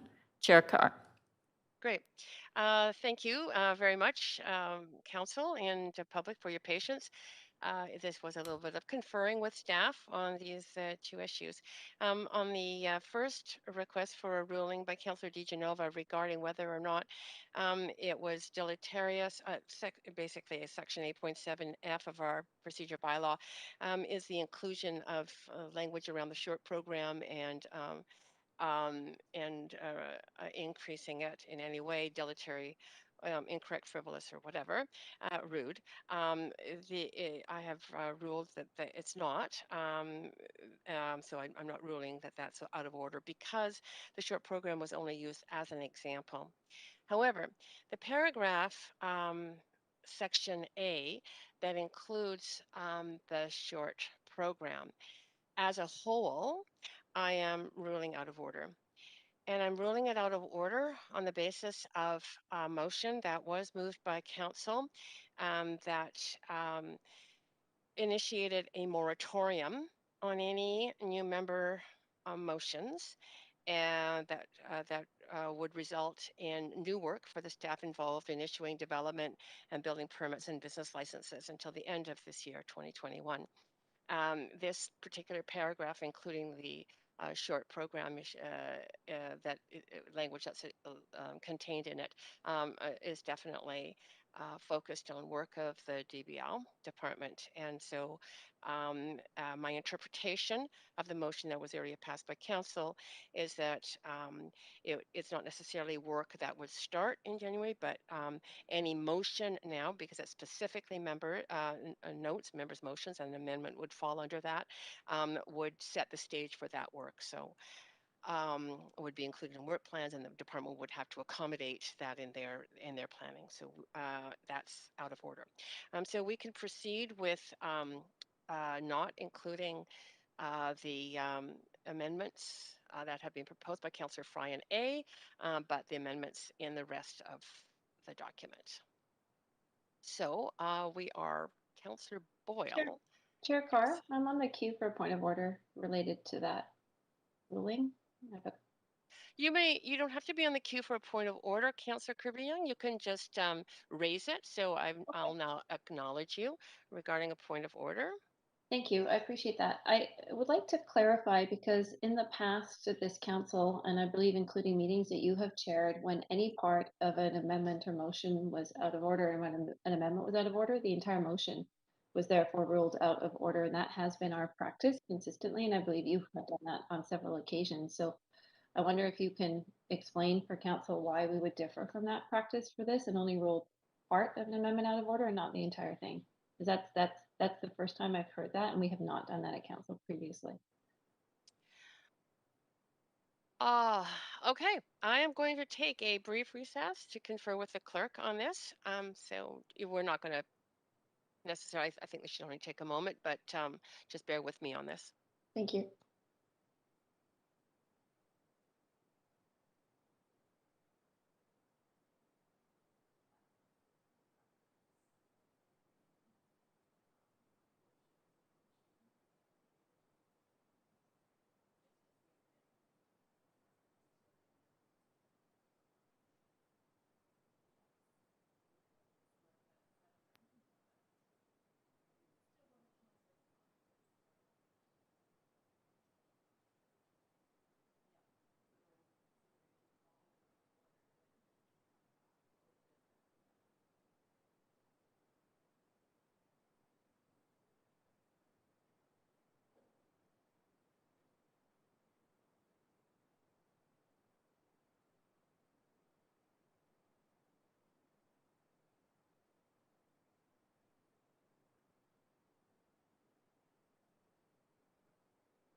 Okay, council. Yes, indeed. I have ruled in that way in the past. So I am calling this entire amendment by Councillor Fry out of order and moving us back for the reason that a part of it, i.e., the section in A, has been ruled out of order by me. So we are back to the main queue. Councillor Fry. Thanks, Chair. I'm just going to resubmit that entire amendment without A. Would that? Yes, that would be perfectly kosher. Need to do that in writing? You do need to do that in writing. Okay, so to the clerk. Well, actually, to the clerk, perhaps you can just inform us. Does that have to be resubmitted? I did, just to clear, I did resubmit it, but I couldn't change the lettering, so B is now A. Oh, it was resubmitted. Okay, no, just as sorry. You did resubmit it. I'm sorry, to be clear. Yes. But the lettering might be wrong. Clerks, do you have that resubmitted amendment by Councillor Fry? Yes, I did just receive it, Chair Carr. Yeah, and great. Okay, then Chair Fry, I mean, Chair, Just a point of procedure. Oh yes, point of. Go ahead, Councillor DeGenova, with your Sorry, point I was of procedure. waiting to be called on.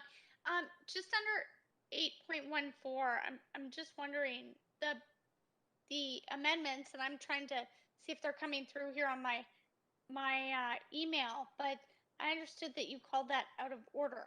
So if the exact same language was to be put forward again, would that not be able to be brought forward again because it was ruled out of order? No, I did check with the clerk on this, Councillor DeGenova, and it's been the practice before, and it is absolutely in order for the part of the amendment or motion that has been ruled out of order is deleted, and the rest is submitted. It is in order. We have done that at the council table before. Thank you. Just wanted to ask a point of procedure. Thanks. Okay, Councillor Point of procedure, Swanson here. Yes, Councillor Swanson, go ahead. If Councillor Fry's amendment is ruled out of order, does that mean that the original part of the motion can still stand?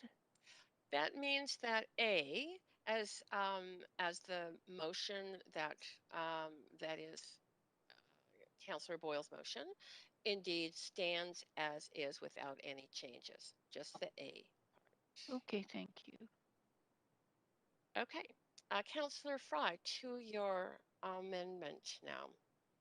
Point of procedure, Chair? Yes, go ahead, Councillor. Could you please move us to an amendment queue? Pardon me? Thank you. I don't think we're on an amendment queue. So I'm just, Councillor Fry, you are going to be speaking to your amendment. Is that correct? I don't think I need to re-speak to it. Okay, well, I'm going to time. get us back to that amendment queue because you are now speaking. Okay. Okay, but you're not going to continue. That's fine. No, in the interest of time, seeing the clock. Thank you. Appreciate that very much. Councillor Boyle, you are on the list now in this amendment queue. Go ahead. Thanks, Chair Carr. So can I just clarify what's on the screen for us in the public is missing A. Maybe that's being added back in as we speak. My other question is on what in Councillor Fry's original amendment was C around related to the moratorium and work on DBL. If the added, so my understanding is that this, and I asked about this ahead of time, that this isn't, motion doesn't present work to DBL, and you, Chair Carr, just ruled out of order the amended addition of work to DBL. So it's not clear to me if what Councillor Fry is proposing we add in C related to D, related to development buildings and licensing is needed or frivolous, and I'm hoping that you could rule on that as a point of order if we need D in there. Right. Let me just review everything else in terms of financing growth. I'm just reviewing the other amendments. Don't see any other amendments that relate to the development buildings and licensing departments. So I think just 1 second. I think D is indeed frivolous. Okay, so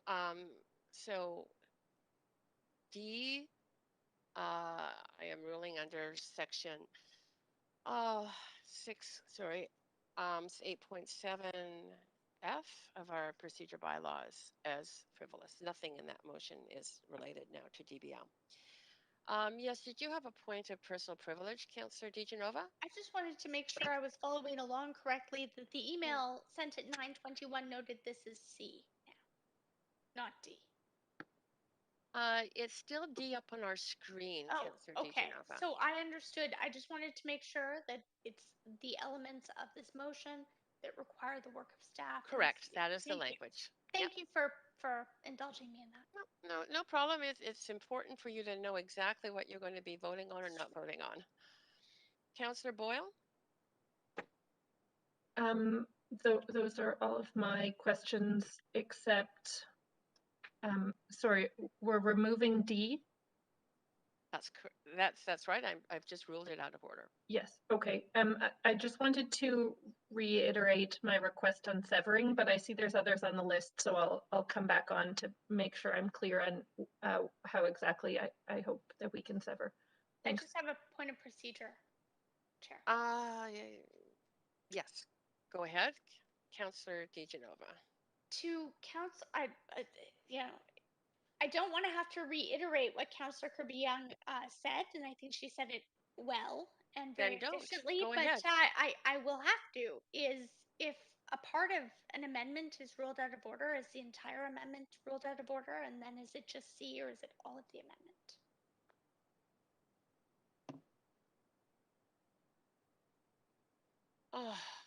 I'm also on a queue for a point of procedure, Chair. Yeah, because actually, I believe that just deep on that previous ruling, doesn't the TRPP actually relate to DBL? You said none of the work relates to DBL, so therefore the clause that specified the moratorium was frivolous. However, does the TRPP not fall into work for DBL? City Manager, could you just clarify certainly, that? Chair Carr, no. The TRPP would be handled by staff and planning, policy staff and ACCS. So no, the DBL staff, their work is primarily focused on processing permits, and that's why that section of A that related to processing times has direct implications for DBL. I don't think there's a way around that. That the original Part A of the amendment did have that impact, but we don't see that in what's remaining now. Hopefully that helps. So there's no change. Can I have a follow up on that point of procedure, please, Chair? There's no change to the TRP doesn't necessitate any change to DBL's procedures in considering the specifics of the checkboxes that they need to look at with respect to a DP? That seems. Yeah, the DBL staff don't administer that process. That's correct. But they don't have any work that relates to identifying if a DP touches on that? It seems hard to not make the connection that there's no touching of DBL there. I think you've it got a doesn't. ruling. Reviewing the TRPP does not create additional work for DBL staff. Yeah, I think that's been repeated, Councillor. Point of procedure. Yes, go ahead, Councillor DeGenova. I believe I was waiting on a ruling from you, Chair. Refresh my memory. I had asked if you would just, to Councillor Boyle's point of order, or point of procedure, I believe it was point of order, ruled a part of this out of order if the entire thing was out of order.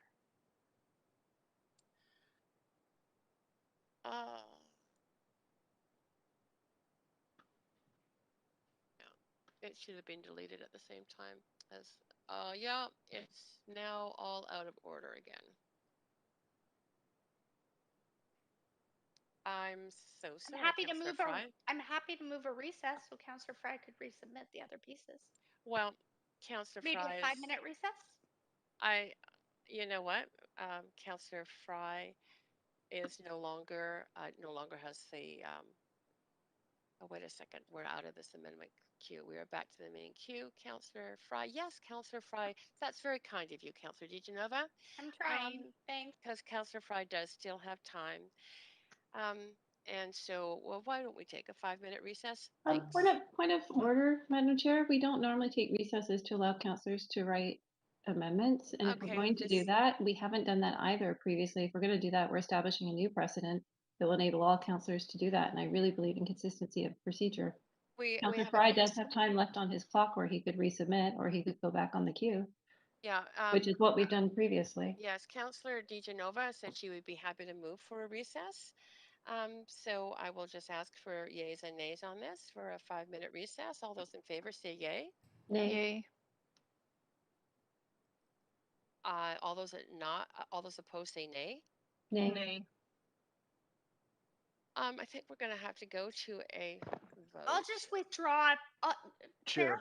I will withdraw my motion for a recess and allow Councillor Fry to ask for his own recess. I was just trying to be helpful and Yes. follow the rules. Thank you. Thank you very much. Councillor Fry, you still are on the floor. Yeah, Chair, We don't need to have that vote. I just resubmitted. Again, the lettering's off, so it's listed as A and B, but it's B and C. A and D have been eliminated in the version that I just sent. But the lettering is off because I don't know how to work that. Clerk, I hope you copied down who was on this speaking queue. Okay, sorry, my screen went blank. I've got it back again. Thank you, Councillor Fry. Would you like to speak to this or not? No, I am.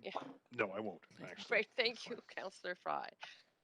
All right, we are on the amendment queue. Councillor, this is now a fresh amendment by Councillor Fry, and it is substantially the same. I think I'm going to just proceed through. Councillor Boyle, you had the floor on this. Thanks, Chair Carr. Just to ask that we sever out for a separate vote B3 and then the addition of C. Okay. While you're doing that, point of personal privilege, Yes, Chair you Carr. may. I'm sorry to interrupt you. Some time ago, I put myself on the queue to ask a point of information, as I was advised, as you'll recall. And I just like assurance that because I haven't seen as the queue has been moving around, I haven't seen my name on any of the recent queues. And I just don't want to be forgotten because I think it's important, the point of information that I am seeking to have answered. Got it. Councillor Hardwick, I just put on the screen the main queue so that you can see you are up. There's Councillor Fry, then Councillor Boyle, then yourself on that I'm queue. So that satisfied. hasn't changed. Thank you very much for indulging me, Chair Carr. Not a problem. I understand. Councillor Boyle, are you done then? On the amendment? Yes. Yes, You're just severing I'm out. done, thanks. Okay. Got it for separate vote. Councillor Bligh. Thanks, Chair. I have a point of information to you. Yes. And my point of information is related to the procedure bylaw. And I think it's an important one for us to consider because there are very good pieces to these proposed amendments from Councillor Fry. Is that in the event that this amendment fails, or if the amendment passes, is embedded in the new motion, but then the main motion fails in a final vote. What I'm curious about is whether or not the essence of these amendments can be brought forward in a subsequent motion. I seem to recall that I seem to recall that there's sort of a 1 year period where if a motion's brought forward by a councillor, a member, and it fails, then that same motion cannot be brought forward within a calendar year. Why don't or we within just the same ask? term of the Okay. council. Okay, why don't we just ask the city manager for a response to that question? Thank you, Councillor Bligh. Yeah, thanks, Chair Carr. Maybe we could start, if I could ask the clerk to just recite the rule with respect to motions and council reconsidering motions or bringing back motions that have been voted on. It is the clerk here. A reconsideration motion requires majority rule, and I would need a moment here to just find it in the procedures bylaw, but it is majority rule. Point of procedure? Nope. No, there's another point on the floor right now. Thank I you. just want to be clear, that's not my point of information. My point of information is whether or not a motion can be brought back that's dealing with the same essence or goal of a motion that's already failed before council within a calendar year. So for example, if section C, resolution C, TRPP fails, can a motion on the TRPP work be brought forward in a separate motion within the 365-day calendar year, or in a new council term if it falls within that calendar year? That's what I'm asking, not about a reconsideration. Point of privilege? So, we're just getting an answer to a question, and then I'll deal with your point of privilege, Councillor Yeah, Dijanova. Chair Carr, it's a substantive question, and there's a specific example that's been given. My suggestion would be if you can give us, and I hate to do this given the hour, but if you can give us a couple of minutes, I just want to make sure that we're giving a precise answer to the question that's been asked. If that's acceptable to council. Yes, that is. But just before we take that break, and I will do that break. Councillor Dijanova has a point of personal privilege. Go ahead, Councillor Dijanova. Thanks. I'm just trying to follow along here, and I'm just wondering if that point was 8.14. Was Councillor Bligh was referencing the 365 days. If that was, I'm just asking for city clerks to refer to our procedure bylaw as a whole, not a section, because I'm not calling a point of order. So it'd be really good if we could just let the direct recess happen and get an answer. Got it. Yeah. Okay, thank you. Thanks.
So the a decision Just one second, Paul. Oh, Clerk, sorry. are we being broadcast now?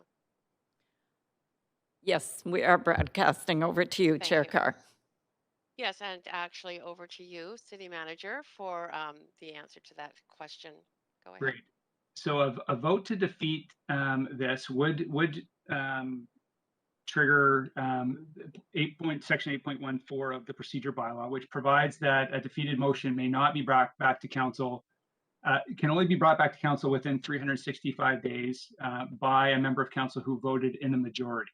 So it would be subject to the reconsideration provisions in 8.14. And again, that's assuming that the new motion is substantively the same as the motion that's defeated here. If the motion is substantively different, then it could be brought back. So in the case of the example that Councillor Bligh referenced, section B, or I guess C here of the motion that deals, or the part of the motion that deals with the TRPP, it's quite a specific set of directions to staff.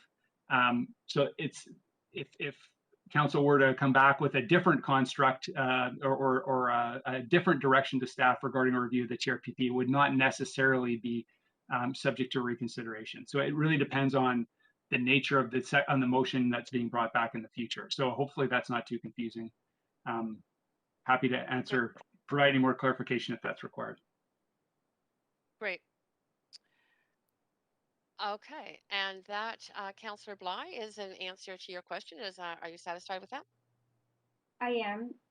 I guess I have one follow-up. It's just a reminder of the process if there was an option to salvage these, like I said, the good work in these amendments, which is important work for this council to consider, and I think C is pretty specific. So in the event that there was a rescinding of these amendments right now, is that a 2/3 or a majority?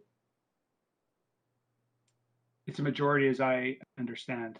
The clerk will confirm if I'm correct on that. I have a little bit more time. Yes, majority. A majority, thank you. Excuse me, Councillor Bligh, go ahead. Yeah, I was just saying, I heard that, I didn't realize the clerk was also going to confirm, so I do appreciate that. I'll cede my time and save that and just to see what happens now. I'm really hoping that we get to deliberate on some of these amendments, so I'll leave it there for now. Thank you. Yes.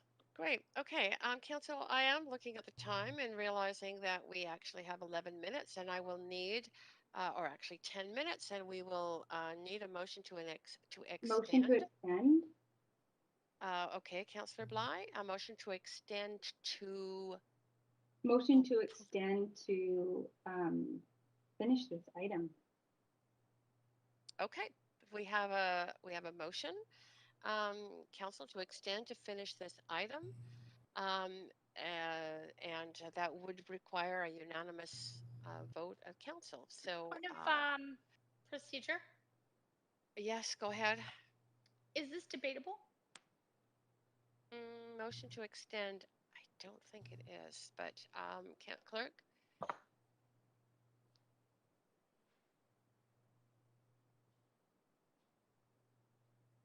Clerk, if you can just refresh our memories.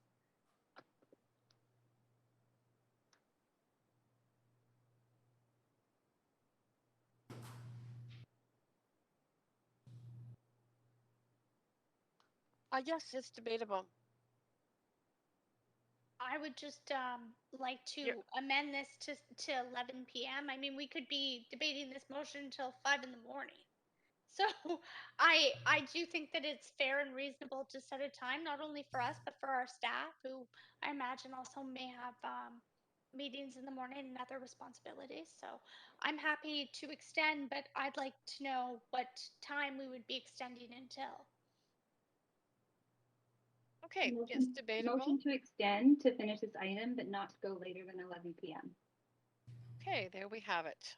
Thank you. I'm in favor of that. Thank you. Okay, so I am going to, anybody else wish to speak to that? I'm just going to call us for yays and nays. It will take a unanimous vote. All those in favor say yay. Yay. Yay. Any opposed say nay. Awesome. Councillor Bligh, are I have you a point of procedure at the appropriate time, Chair. point of procedure?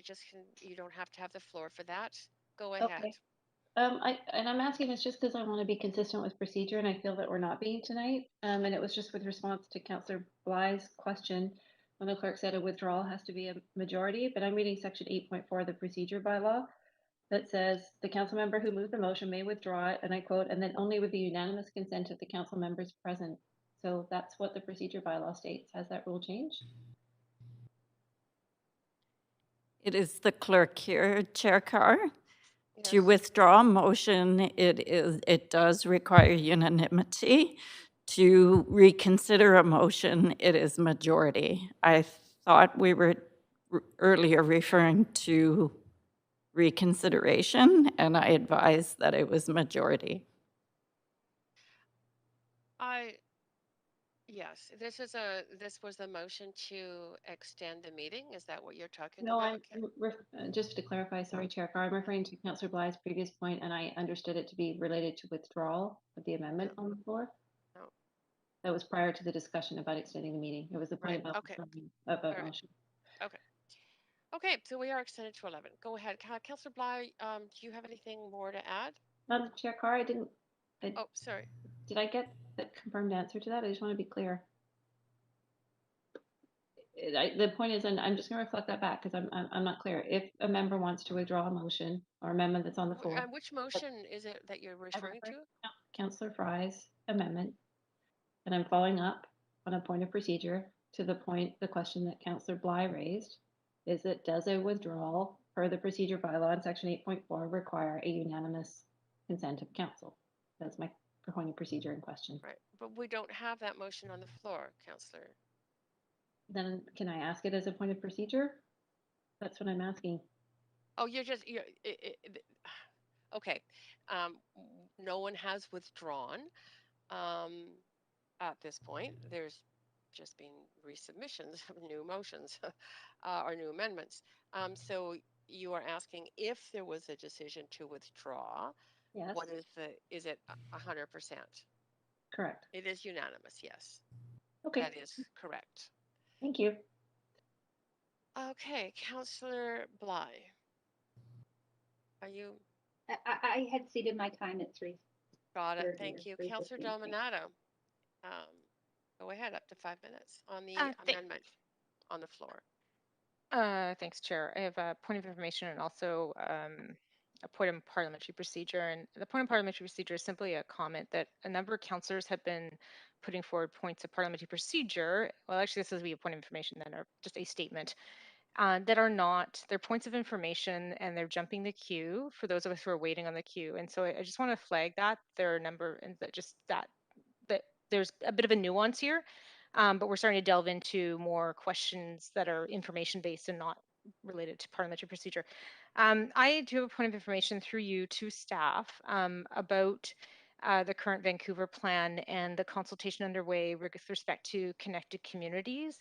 And if staff could comment on the range of topics being canvassed through the current survey that's been extended to June 15th, and with respect to housing and housing affordability and different tenure and housing diversity, and what that looks like. Okay, that is a point of information. City Manager. Yes, unfortunately, Chair Carr, I'm not able to speak to the detail of that. I would need to consult with staff and follow up with council on that point. So I can undertake to do that. I think, Chair, I think given if we don't have the staff available, we don't need to be calling them this evening to get that information. Perhaps it can be taken offline then. Okay, thank you. Okay, thank you. Yes. Thank you for that. Great. Councillor Fry. Yeah, thanks, Chair. With some reluctance, I'm going to go ahead and move to withdraw this entire amendment. I'd raised significant concerns about some of the gaps in the TRPP back when we were having the 6-story conversation, and the realization that a lot of the housing stock we were targeting through that motion would negatively impact folks who would fall through the cracks and not necessarily qualify for social housing with income means testing, and would be left with just 1 month of compensation, regardless of whether they'd been there for a decade or two, and recognizing that those were significant number of existing affordable rental stocks, and I'm still extremely worried about those tenants who won't be covered. So where I'd suggested I was going to bring back that motion then when we were doing the 6th story, I think it's going to be prudent for me, recognizing that at this rate, this could all fail. So I'm going to pull my amendment altogether, if that's permissible. It, Rest of council. it takes a unanimous vote of council.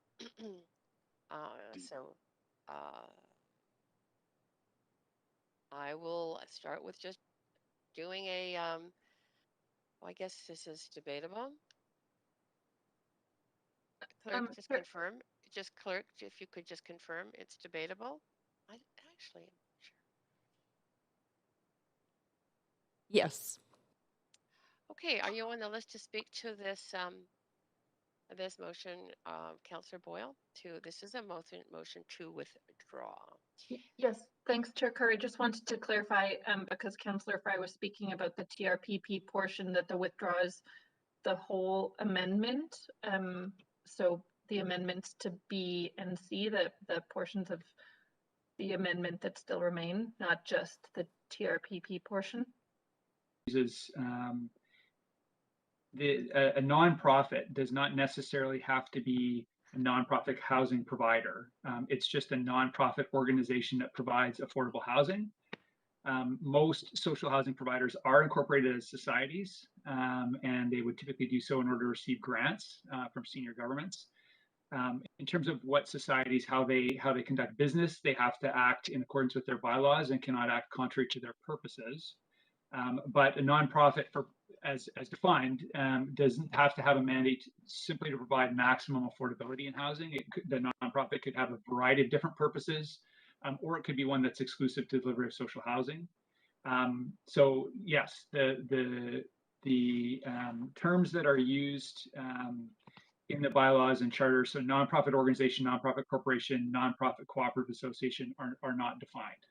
So there is latitude there based on the way those definitions currently read. So I'm not sure, Councillor, if that, or through you, Chair Carr, if that answers the question, or if there was additional points from that email that I could pull out. The key point is, and again, I'm looking at it as a nonprofit organization could simply meet our minimum requirements in order to construct social housing. And they have no obligation to exceed them unless it's self-imposed. I just think it's important in the larger discussion. I know that council have had the opportunity to see this, but only a short time before our meeting tonight. And I think it's incumbent on us to have a full understanding of the definitions around nonprofit housing as we're entertaining the obviously complex subject area. So thank you, Mr. City Manager, for addressing that. But I really encourage us to have more attention to detail in our understanding of these definitions. Thank you for indulging me. Not a problem. Absolutely your privilege to ask those questions. Thank you, Councillor Hardwick. Councillor Dominato, to the main motion. Sorry, Madam Chair, that was a holdover. Okay. Councillor Swanson, to the main motion. Yes, I sent an amendment to the main motion.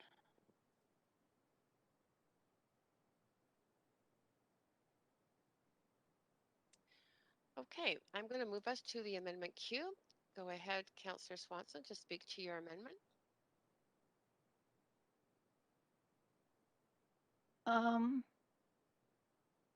Just looking at it, it's not quite right. Oh, I'm just trying to see waiting for what comes up on the screen here. So there's an amendment to A, including in these recommendations, it should say consideration of a definition. I did send that, but I probably sent it. This is probably not the right one. Councillor, Swanson. Just a second.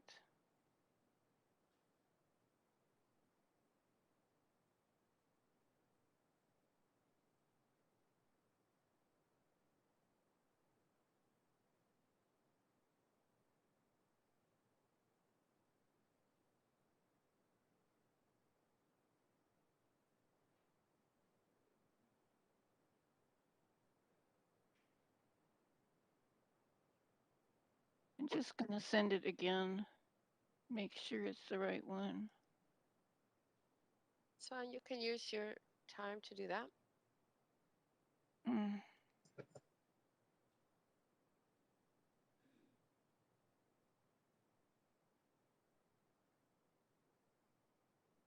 There, it's sent. Sorry for the hassle.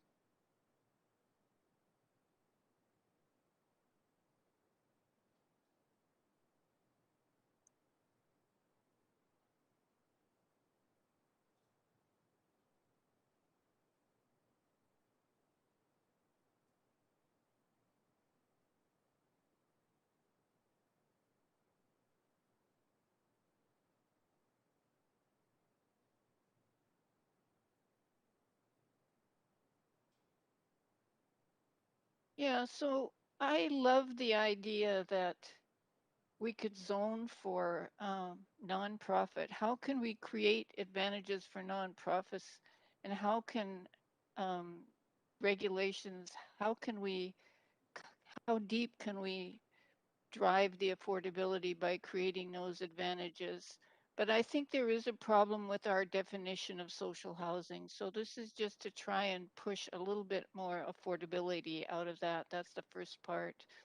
And then the second part is to make sure that we're not inflating land prices, to increase the density and the height, to ensure economic viability without inflating land prices. And I'm hearing that the main way to do that is by actually defining the affordability.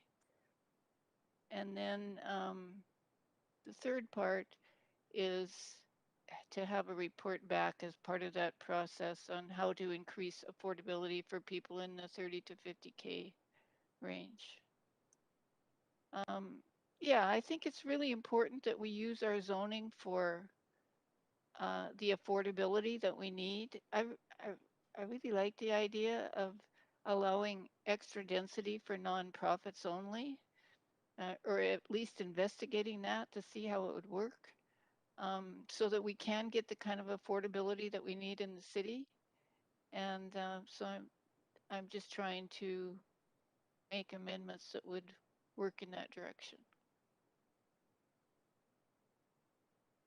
Okay.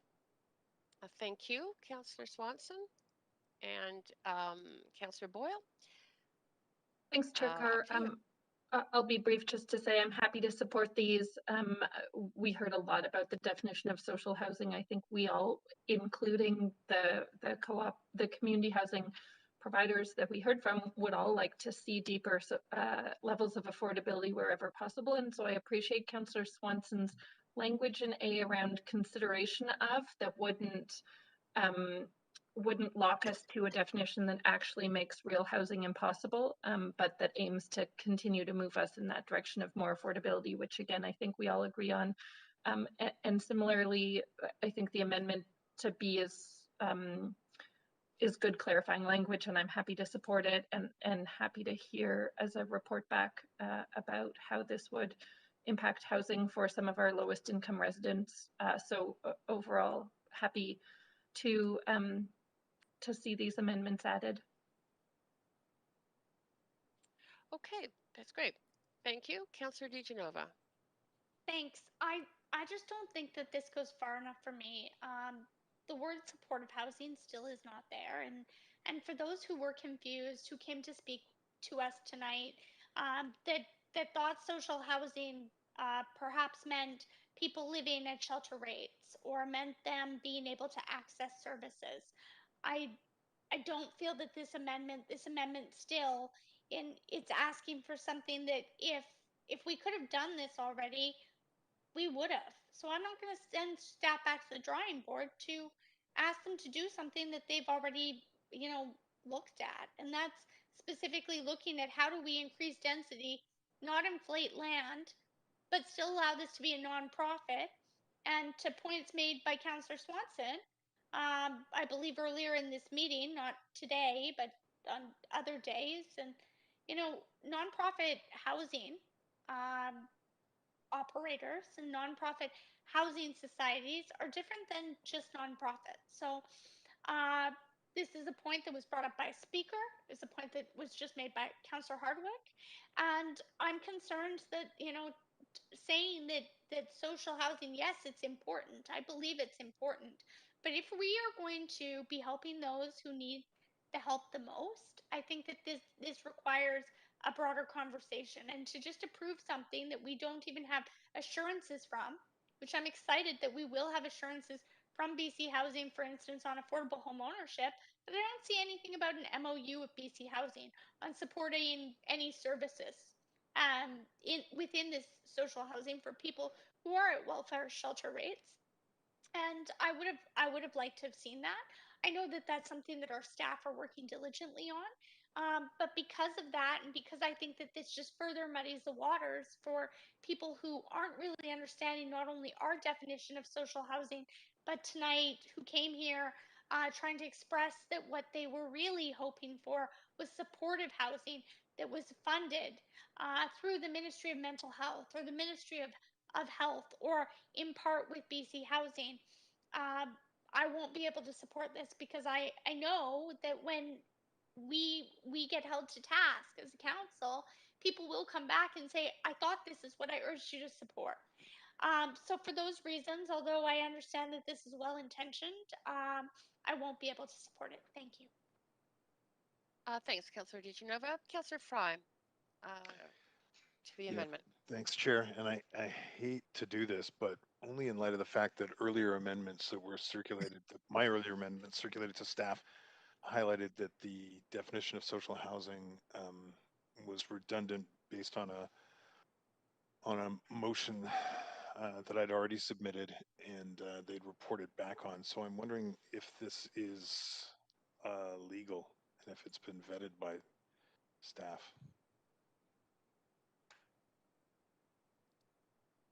Through you.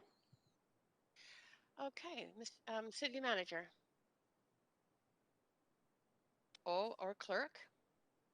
Yes, and sorry, Councillor was just engaging with another staff member on a related point. Could I ask if Councillor Fry could repeat his question? Sure. I just, in light of comments that I received back from circulating my amendment from earlier, that the reference to the definition of social housing was redundant based on a motion that staff had already reported back on, and I'm just wondering if legal have reviewed this and if it's in order. Yes, thanks, and appreciate the question. So, Chair Carr, through you, yes, our staff have reviewed this and believe that it is in order from our perspective. I think in this case it's a consideration. Okay. So that's how we read that as a significant kind of element of how A is framed. Okay, thanks. Okay. So Council, I don't see anybody else in the queue. So this would be to the amendment, and at this point, the amendment is not severed. So we would be voting on the whole of the like A and B. But was there another, Clerk, another amendment further down? Yes, and an additional C. It's the clerk here, Chair Carr. Yes, it's A, B, and C. Right. It's hard to show the whole thing on the screen at the same time. Okay. Council, no one else is on the list. I'm going to ask the clerk, please take us to a vote on this amendment. Have it in front of you. Could I get a vote? This is Councillor Dominato because my computer's rebooting. My apologies. Yes, go ahead. In opposition. Thank you.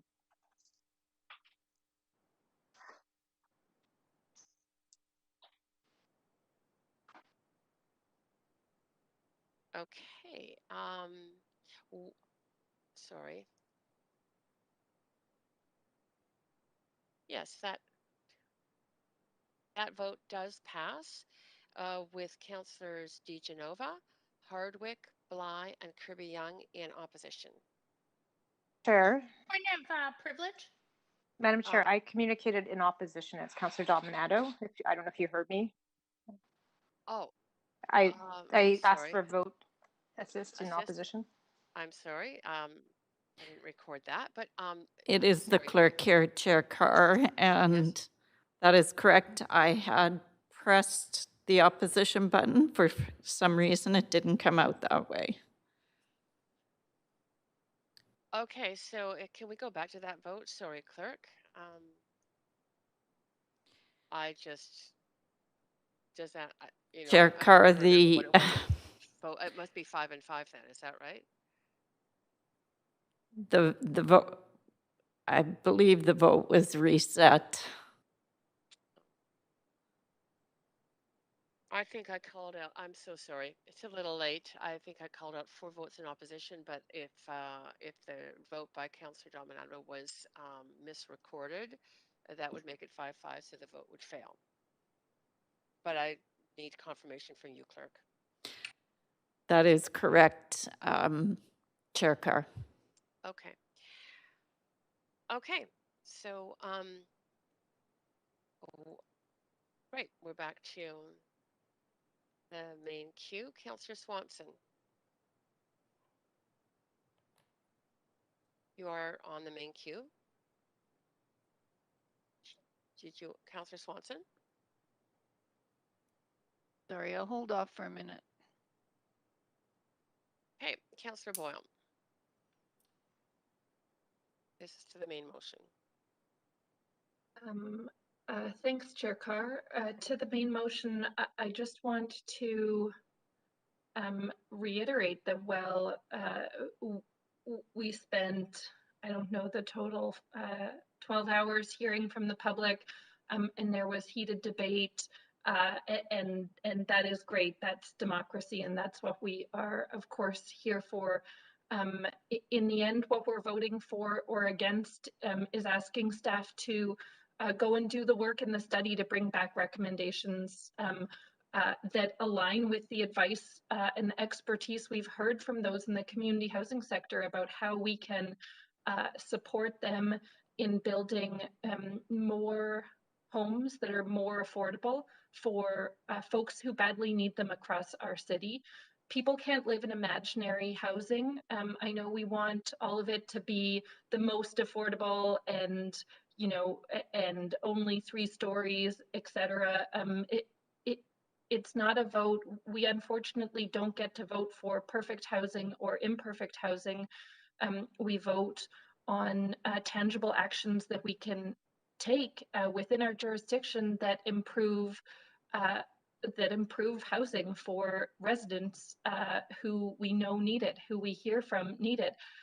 Even if they aren't able to sign up to public hearings and wait for days to speak to us. We know that there's a need for this kind of housing across the city. So I would strongly encourage council to continue moving in that direction, which I do believe we were elected to do, rather than do nothing in favor of some perfect imaginary housing that isn't exactly waiting on our door. Of course, we can and should continue to advocate for senior levels of government to better fund the housing that we need. We have done that. We all agree on that. We should continue to do that. But in the meantime, I don't think that we should sit on our hands and wait. I think that we should do what we can, and what is before us for a vote is one piece of what we can do to improve that situation for people who are precariously housed and struggling in our city. Great, thank you very much, Councillor Boyle. To the motion, Councillor Swanson. Yeah. So as everybody knows, I desperately want more social housing, especially social housing that low-income people can afford.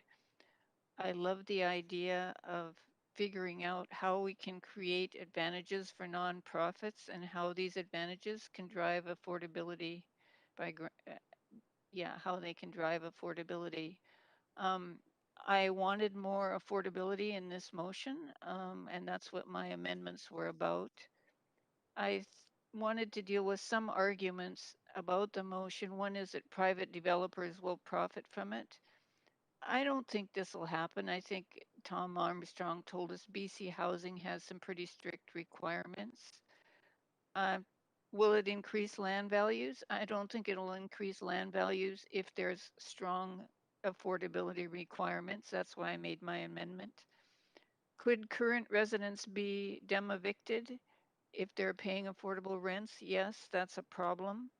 But the TRP says that there must be a relocation plan at 30% of income and no higher than current rent. It still would be better to incent these developments in non-apartment areas, which is what the second part of the motion is about.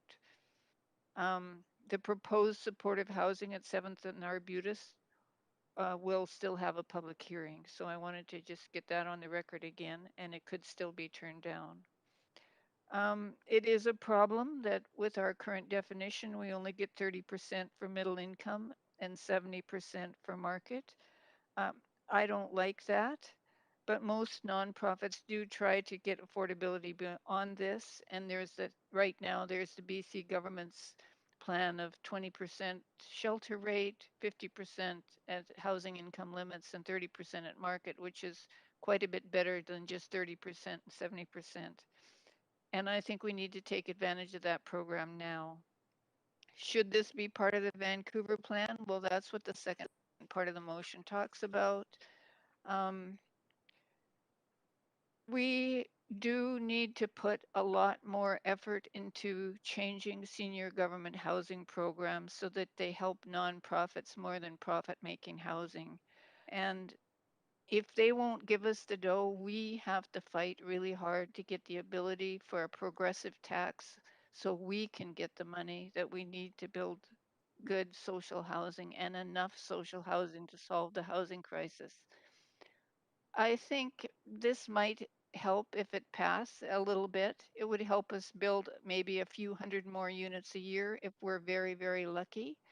But another problem is that we're losing literally thousands of affordable units every year because we don't have vacancy control. Those are in existing affordable rentals which our staff says are about 40% lower in rent than market rents. So yes, I think we need this. I like the idea of only nonprofits getting increased density, but we also need vastly more amounts of money to build nonprofit housing, and we need that from federal and provincial governments, or we need the ability to get a progressive tax so we can do it ourselves. And we desperately need vacancy control or the ability to stop the ability of landlords to raise rents when tenants leave so that we can keep the 12% or so of apartment units that turn over every year from increasing in rents by hundreds and hundreds of dollars. So yeah, that's my story and I'm sticking to it. Thanks, Councillor Swanson. Councillor DiGenova. Thanks very much. I just wanted to start by saying that I really appreciate all of the speakers who, regardless of if you spoke in support and opposition, if you didn't state your position but wanted us to hear your comments, I really appreciate it. And I also understand that there are people out there who don't know about this motion who, if they did, they may want to speak to us on it and have come to speak to us on other matters before us. So I just want to make that very clear that I appreciate the time and the energy that's taken over a number of days to participate in this, whether or not you're listening still. I agree with Councillor Boyle that we need to take tangible actions. One of the reasons I ran for city council was to bring some of the experience that I have in the nonprofit and private housing sectors and development industry to City Council to look at different ways forward, be it affordable home ownership or Hello, looking speakers. at. This is to advise this line is disconnecting. You have been sent an email with instructions on how Stop to my time, listen and watch Chair the Carr. proceedings on YouTube. Thank you. Go ahead, Councillor DeGenova. Thanks so much. Just wanted I'm sorry, I lost my place there for a moment with the interruption, but just wanted to also say that I think that tangible actions are important, and we take those tangible actions at public hearing. One of the ways that we do this, but there's also a process. It's a very legal process of doing that. But to go back to my earlier point, I think that it is really important that we consider new ways forward. And that's what I have also looked to bring to the table. I appreciate this motion from Councillor Boyle, and I think that there are really good components to it. However, I also am concerned with the public being able to have a say. And what I'd say to you, Councillor Boyle, is I'd hope that we could work together on a way to help to engage those young families, those working families, those people who might not have time, because it is inequitable for them to be able to come to City Hall and to participate in the process, be it online because maybe they're putting their kids to bed. I mean, we've all been there, and also, for those individuals who may have other issues, disability, unable to sign up, don't have the time to research what's going on. I feel that instead of asking them to come to us, we need to go to them, and that's so important. And with that, that's what I committed to, and I remind myself of that by looking at an excerpt of one of the op-eds that I wrote with right before the election, the night before the last election. With technology, compassion, and the desire to hear from people, City Hall can engage with the public and serve the people who are working to be able to afford to live in our city. We need to hold regular council meetings citywide in different neighborhoods. Maybe we could even try an open microphone hour at City Hall, don't hate me, council, for a few hours every month, or a few weekend meetings for people who work 9 to 5. And, I just remind myself of that because I think this really also is about consultation and equity and hearing people's voices. But considering that this could see supportive housing slide behind where other housing that's defined as social housing moves ahead, when we don't have answers for who is going to pick up, uh, you know, uh, the responsibility of paying for those services that are usually paid for with property taxes, when some nonprofits, even if they're not housing societies, have exempt land. I'm very concerned about that. I think we need the answers to those questions because we can't put more burden on those who are already experiencing affordability and may just be one paycheck away from homelessness or being in a different bracket that they don't even know how to access. So I I am all for expediting public hearings. In fact, doing more of them if we have to. And maybe we can do that with the time we won't be spending putting forward motions on DBL, because that's something that I did not support, but this council did. I think ways forward, like the short program, and I was really happy to hear. After so many motions, I know that our chair, Councillor Carr, you know how many motions I brought forward on expediting. Not only social but affordable housing last term.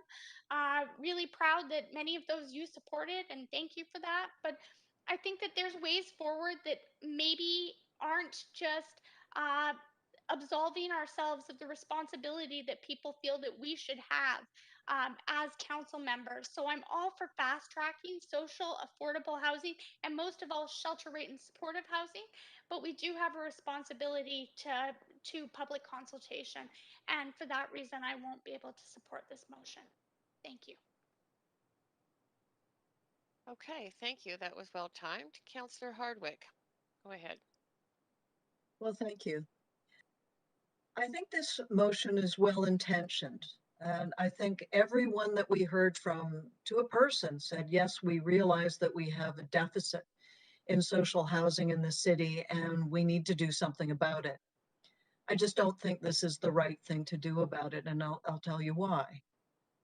Whether we agree with it or not, when you go through rezonings, by definition, you are inflating the value of the land. The minute we change the rezoning, BC Assessment comes in and reassesses that property to highest and best use. So the act of allowing what would amount to widespread rezoning of multiple sites without going through a rezoning process will still have the effect of inflating those land values. Why is this important? Well, I come back to what I heard from one of our speakers, and that was that we have significant existing zone capacity in the city. So what I think we should be asking ourselves is, can we not be finding ways of encouraging social housing and housing a variety of different typologies within our existing zone capacity so we don't continue to inflate land values through upzoning? So I really do think that there are things that the city can do. We can shorten the process. Time is money, and we know it's a long, drawn-out process. And it costs a lot of money in getting permits, whether it's development permits or building permits through the city. So there's things that we can control as an organization to help ameliorate concerns around the cost of producing housing in the first place. Now, all that said, this has been described as a violation of the public trust and sidestepping the public process and being anti-democratic. It's absolutely essential that we be listening to the people that elect us, that pay taxes directly or indirectly, and to be sidestepping a public process as important as this undermines the public trust fundamentally. And we better start paying attention. And I think the overwhelming opposition that we heard today speaks to that. There are other issues. Bad urban design that is ignoring recognized best practices in terms of height and density, etc. I'm always concerned anytime I hear the Housing Vancouver strategy targets used as justification.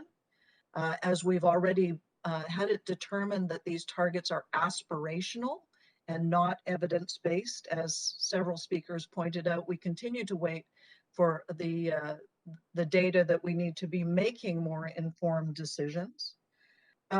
This will be or would have been precedent setting for other forms of development in the areas, because the argument that just because it's a nonprofit development, it's not going to influence other development around it is of course just not accurate to anyone that watches development processes over time.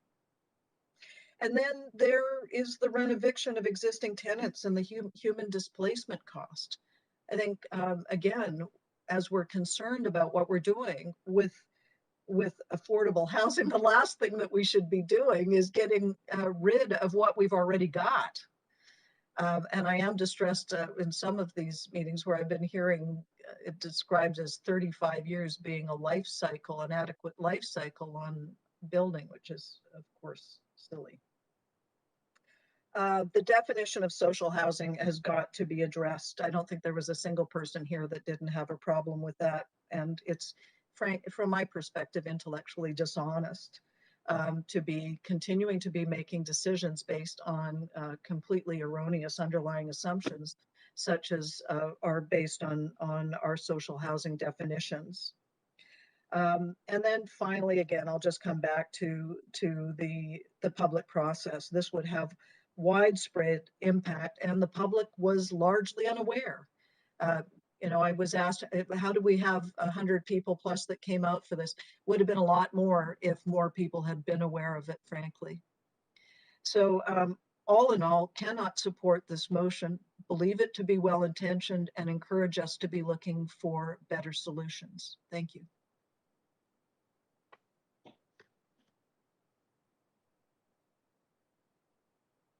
Thank you, Councillor Hardwick. Councillor Dominato, go ahead.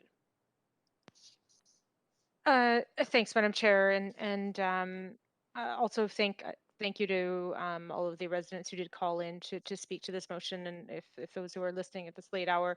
I feel like my colleagues have reflected a number of comments. I would agree with Councillor Hardwick that I think that the motion is well intentioned, but I don't think it's the right tool in the toolbox at this time.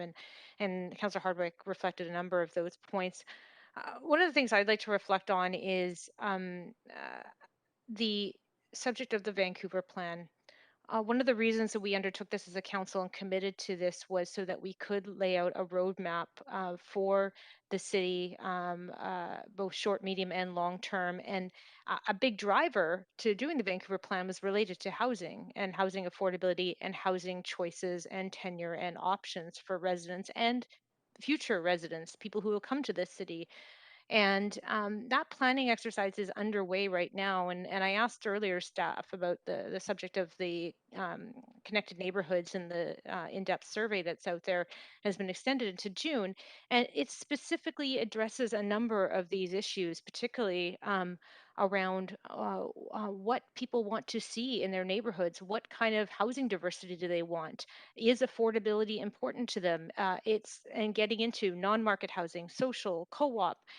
So we actually have a planning process underway that involves the public and and public engagement and public consultation and public hearings are different mechanisms, different tools. It's not one or the other. They have they're different approaches. And I think that's one of the things I heard very loud and clear from the residents who did call in and spoke to this motion, was the critical importance of being engaged. And people acknowledge that they may have their say, but they may not necessarily get the outcomes they wanted. But they have an opportunity to have a voice and to be involved in their community. And I reflect back on Margaret Wheatley and the concept of people support what they help create. And I think that's part of city evolution and development, is the involvement of the public. That doesn't mean that, like I say, you provide your input, you get a final say. Ultimately, it's council that makes decisions on certain items, and it's delegated to council through being elected representatives. But I really, when we consider, we've got this planning process underway that's involving the public. We're going to have recommendations within months of now, or specifically related to housing. Staff are looking at all of these issues. I'd like them to focus their attention on these matters and not get distracted. And also, if we want to um, get more social housing, more housing options out there, one of the number one things we can deal with is expediting the rezoning process and dealing with permits. We've talked about this as a council, and we've heard it from residents who called in over the last number of days and last week. Those are areas we could focus our attention on. And the other piece I think that's important is that we just had a letter come in from the Child, Youth and Families Advisory Committee that advises council and is appointed by our council. And that committee just recently wrote to us about their concerns about family housing and whether we're adequately addressing that. And I don't think that we are. And one of the things they pointed out is that, yes, housing affordability is important, but also livability is important, and that those are considerations for them as a committee and as representing families in the city. And I think we have shared goals as a council. But what I want to see is a really robust and successful Vancouver plan that lays this out, and that people have an opportunity to provide their input into that. Ultimately, council will make a decision on that plan. But I would like to see all of these pieces embedded, and I anticipate, based on the surveys, based on the consultation staff are taking, is that they're going to include this already, the components that are reflected in this motion. And so I won't be supporting the motion. I would like to focus on the Vancouver plan and see all of that work come back, which, as I mentioned, staff are already doing. They're already looking at all of these issues, including social housing, co-op housing, supportive housing, and other non-market forms. So thank you, Madam Chair. Yeah, thank you, Councillor Dominato. Councillor Kirby Young. Thank you, Chair. I think my colleagues have been fairly articulate in raising a number of points and considerations on this one. And I do want to thank all the speakers that came out to council. We had an unprecedented number. We have had that many, but not often a member motion, and a lot of first-time speakers who really felt compelled by this project to actually come out and speak out in voices that we haven't heard at council before. And I really welcome that participation in democracy.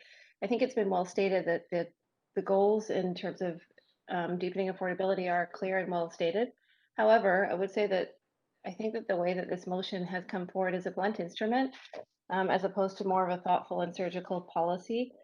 And I think we've heard loud and clear from residents that that is not the approach that they favor. We are hearing that engagement is fundamental to building community, and we do want to build communities. We don't want to create division. And we heard a speaker said, and I think they summed it up, there's a number of comments, but some that stuck with me particularly, when somebody said, this is not one city, but it's creating a divided city. And the speaker said it creates division where it actually isn't. And I think that related to people simply wanting to be part of the process. We were hearing very consistently that the motion will not achieve widespread affordability given the requirement for 70% market and 30% below market. And realistically, not all housing providers are created equal. There are some phenomenal ones out there, but not all of them have the same capability. And of that 30%, which is below market, it could be only 20% below market rates. But bottom line, regardless of that, whatever the percentage is, it's thereby not creating the more deeply affordable social housing that we need, and that our housing reports indicate that is the clear gap and the unmet need that we have. We heard from a mental health practitioner and researcher that the motion doesn't meaningfully support the most vulnerable in our city, and especially with new highly affordable units. And that's the trick here. That is the gap and the missing piece that we need to zero in on. And I don't believe that this does this. We've heard about risk of debt evictions, and we've also heard concerns about land lift, as was evidenced by the fact that we have one councillor who removed themselves on that basis. As I said, we heard a lot of first-time speakers. We heard from a real diversity of renters, co-op residents, owners, and social housing sector workers. This was not your typical, as some people would classify, NIMBY owner group. This was a very diverse, broad range of voices. And many said that this motion, and I quote, eliminates a key principle of social justice, and that was the right to be heard. And I heard that on numerous occasions, and it's resonated with me. I feel that the motion does not acknowledge the work underway, such as the secured rental policy review that is due back in July, nor the broader review of rental programs that have already focused on inclusionary zoning in order to continue building on the work and delivering the highest number of approved rental units in years. And I think this council has demonstrated it's highly committed to rental. And again, as I say, we need to zero in on those highly affordable units, which are lower down the scale in terms of people's income and ability to afford. The motion does not address the work underway, such as the Vancouver plan, to foster engagement on how and where growth and density is best supported. Why are we not focusing resources on completing that plan to build a path forward for community-supported growth? In fact, I believe that approving this motion will actually further degrade public trust in the Vancouver plan process. I believe that we're getting to the point we should either commit to the Vancouver plan or cancel it, but not keep working around it, which is what this feels like. The motion doesn't address, as was stated by Councillor Dominato, the issue of overly lengthy or complex rezoning and work to fix the process. It rather leapfrogs over the process to avoid it. This is, if I go back to my days in psychology in my undergrad, this is like dealing with a symptom of the issue instead of the root cause. I think we would be best served, again, also by looking at fast-tracking housing types or simplifying our regulations. Adriane, urban planner and professor who's known to many of you, stated that the motion is ambiguous and leaves many questions unanswered. He described it as spray and pray density, a trigger and hope for the best. There isn't a process to ensure supporting community amenities to support that growth in place, or for people to provide input on the importance of supports for social housing and to set people and communities up for success. So, given the fact that we don't want to put pressure on the affordable existing housing stock, the number of questions that it raised, the importance of strengthening the TRP, and the work already underway on various housing programs, I really think that the people have spoken loud and clear.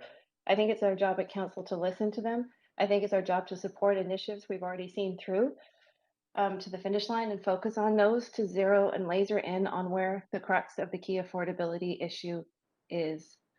We also have, in addition to the housing piece, and I think this is a really important one, a crisis of public trust. People do want affordable housing, but they also want to be engaged and be part of the process, and I do not believe that those need to be mutually exclusive. So I support where this is trying to go, but I do not support this as the way to get there. Thank you. Thank you. Well timed, Councillor Kirby. Councillor Fry. Well, it'll be hard to follow up my colleagues. I've been crossing out the various comments they've made so I don't repeat myself. I was hoping to support this motion in an amended form. Obviously, that wasn't going to happen, and I think clearly the constraints around DBL moratorium on motions does complicate some of the efficiencies that we need to see happen in order to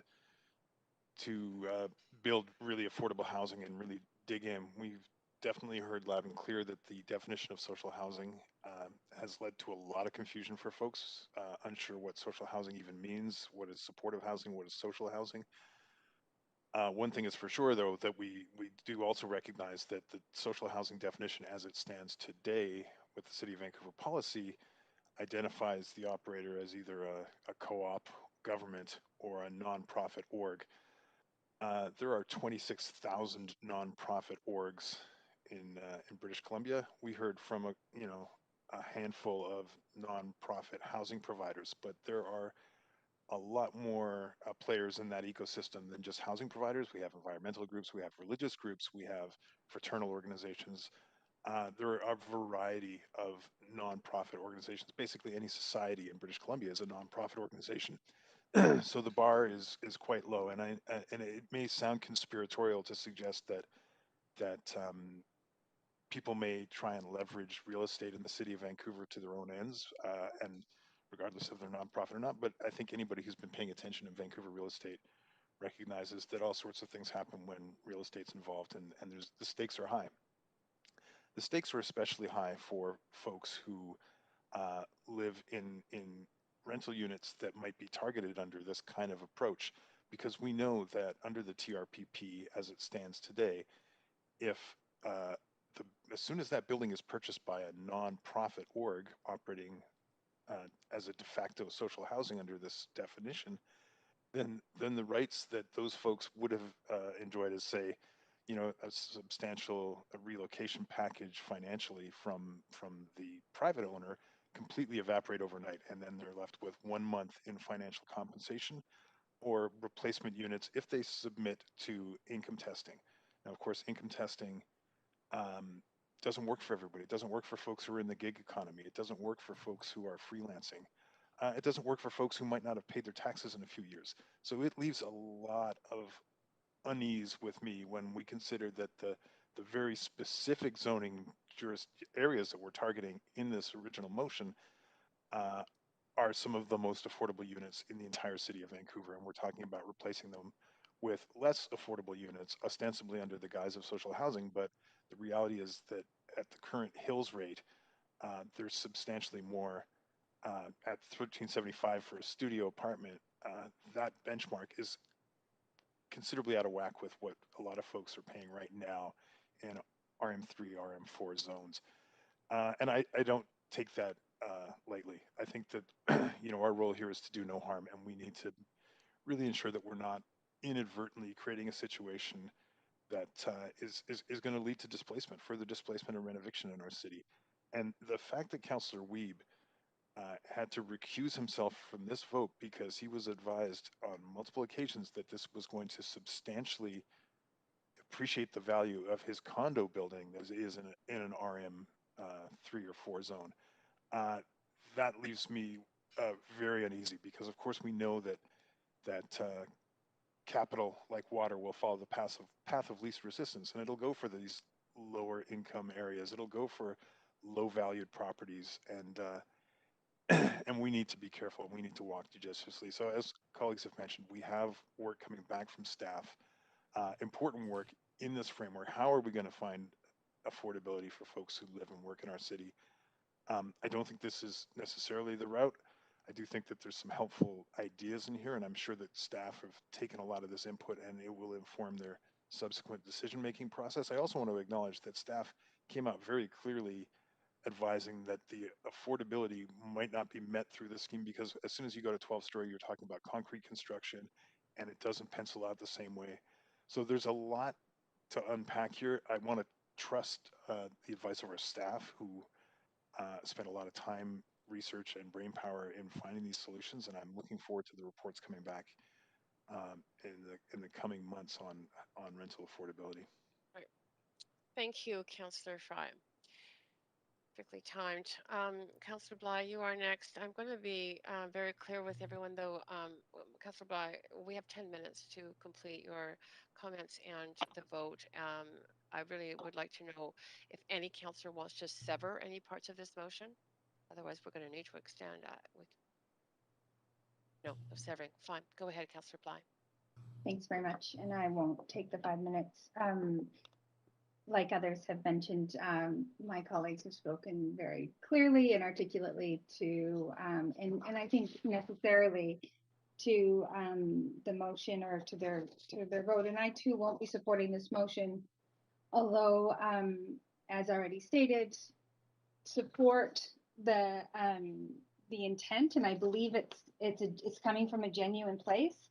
But I think what we've heard from staff, from the public, is that there's questions as to what would actually be achieved with this motion. And only a few weeks ago, we were sitting in a public hearing, and this motion was essentially put on notice in that public hearing. So, my fear is that although well-intentioned and sort of inspired by that process, where this council unanimously supported going to 6 stories of social housing in RM3 and RM4 zones, it was sort of seen as, well, if we're, my fear is that, we're going to support this as a council, we need to push harder, we need to push more. And I certainly got elected, or I ran on creating a bit more of a cohesive approach to how we tackle some of these issues. And this has really divided. I mean, there's countless emails of people who wrote in to support it because they read the headline, and of course, it reads really well in a headline. But it actually, when you get into the details, those same residents wrote into council again and said, "I wrote to support this, and I'm actually changing my mind now that I understand what this motion is seeking to achieve." So I think at the end of the day, it is about balancing what could be achieved with the cost. And the cost here is divided communities. And that's certainly not what I would be proud of voting for. We have supported countless units of rental housing. This is not about homeowners against renters, and we've heard that. The city is more renters than homeowners now, and we're not seeing people leave because they don't want to live next to renters. I'm a renter. I don't feel discriminated against. Some may have had a more difficult time, which is why we're focusing on rental and not strata in terms of adding housing units to our stock. But at the end of the day, we are undertaking a Vancouver plan. I think it would be very difficult to support this motion and also champion the Vancouver plan. We're doing this work within that, and we need to sort of refocus now more than ever. I think the only thing I want to say that hasn't been mentioned is the confusion around the supportive housing development at Arbutus and 8th. And maybe many people who called in are still listening. And this is very different than that. And it sort of got wrapped up all as one. And I think it's just really important that that engagement process will continue. The public hearing will happen. We'll likely hear from a lot of people again, but the contemplation in that particular proposal is very different than what we're looking at here. So I think at the end of the day, we have to focus on speeding up the process of getting applications to public hearing. We don't want to risk overwhelming our DP board with hundreds of speakers who come out to speak against these, because they'll still get that opportunity. So there's a lot to consider here. I won't support it. I'm very supportive of non-market housing, co-op housing, and enabling that. This is just not the way to get there. Thanks. Thanks, Councillor Bligh. That's it for questions. Clerk, I think you can move us to a vote, please. And this is, no one's asked to sever, so we're having a vote on the whole motion.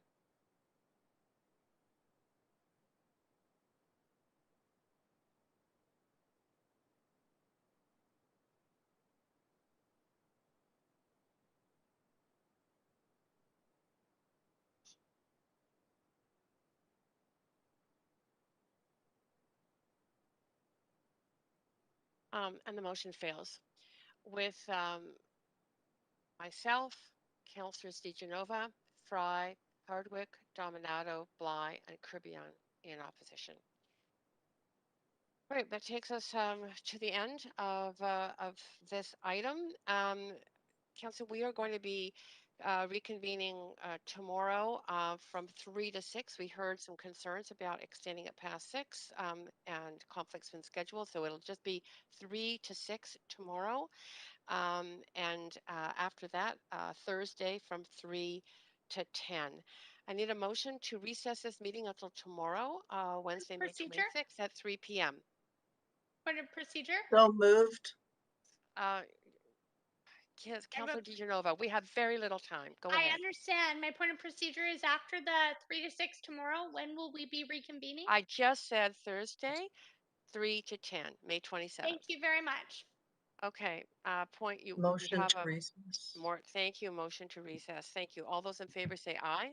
Aye. Aye. Those in opposition say nay. Great, this motion carries. The meeting is recessed until tomorrow at 3 p.m. We'll now convene in council, and I'll pass the chair to Mayor Stewart.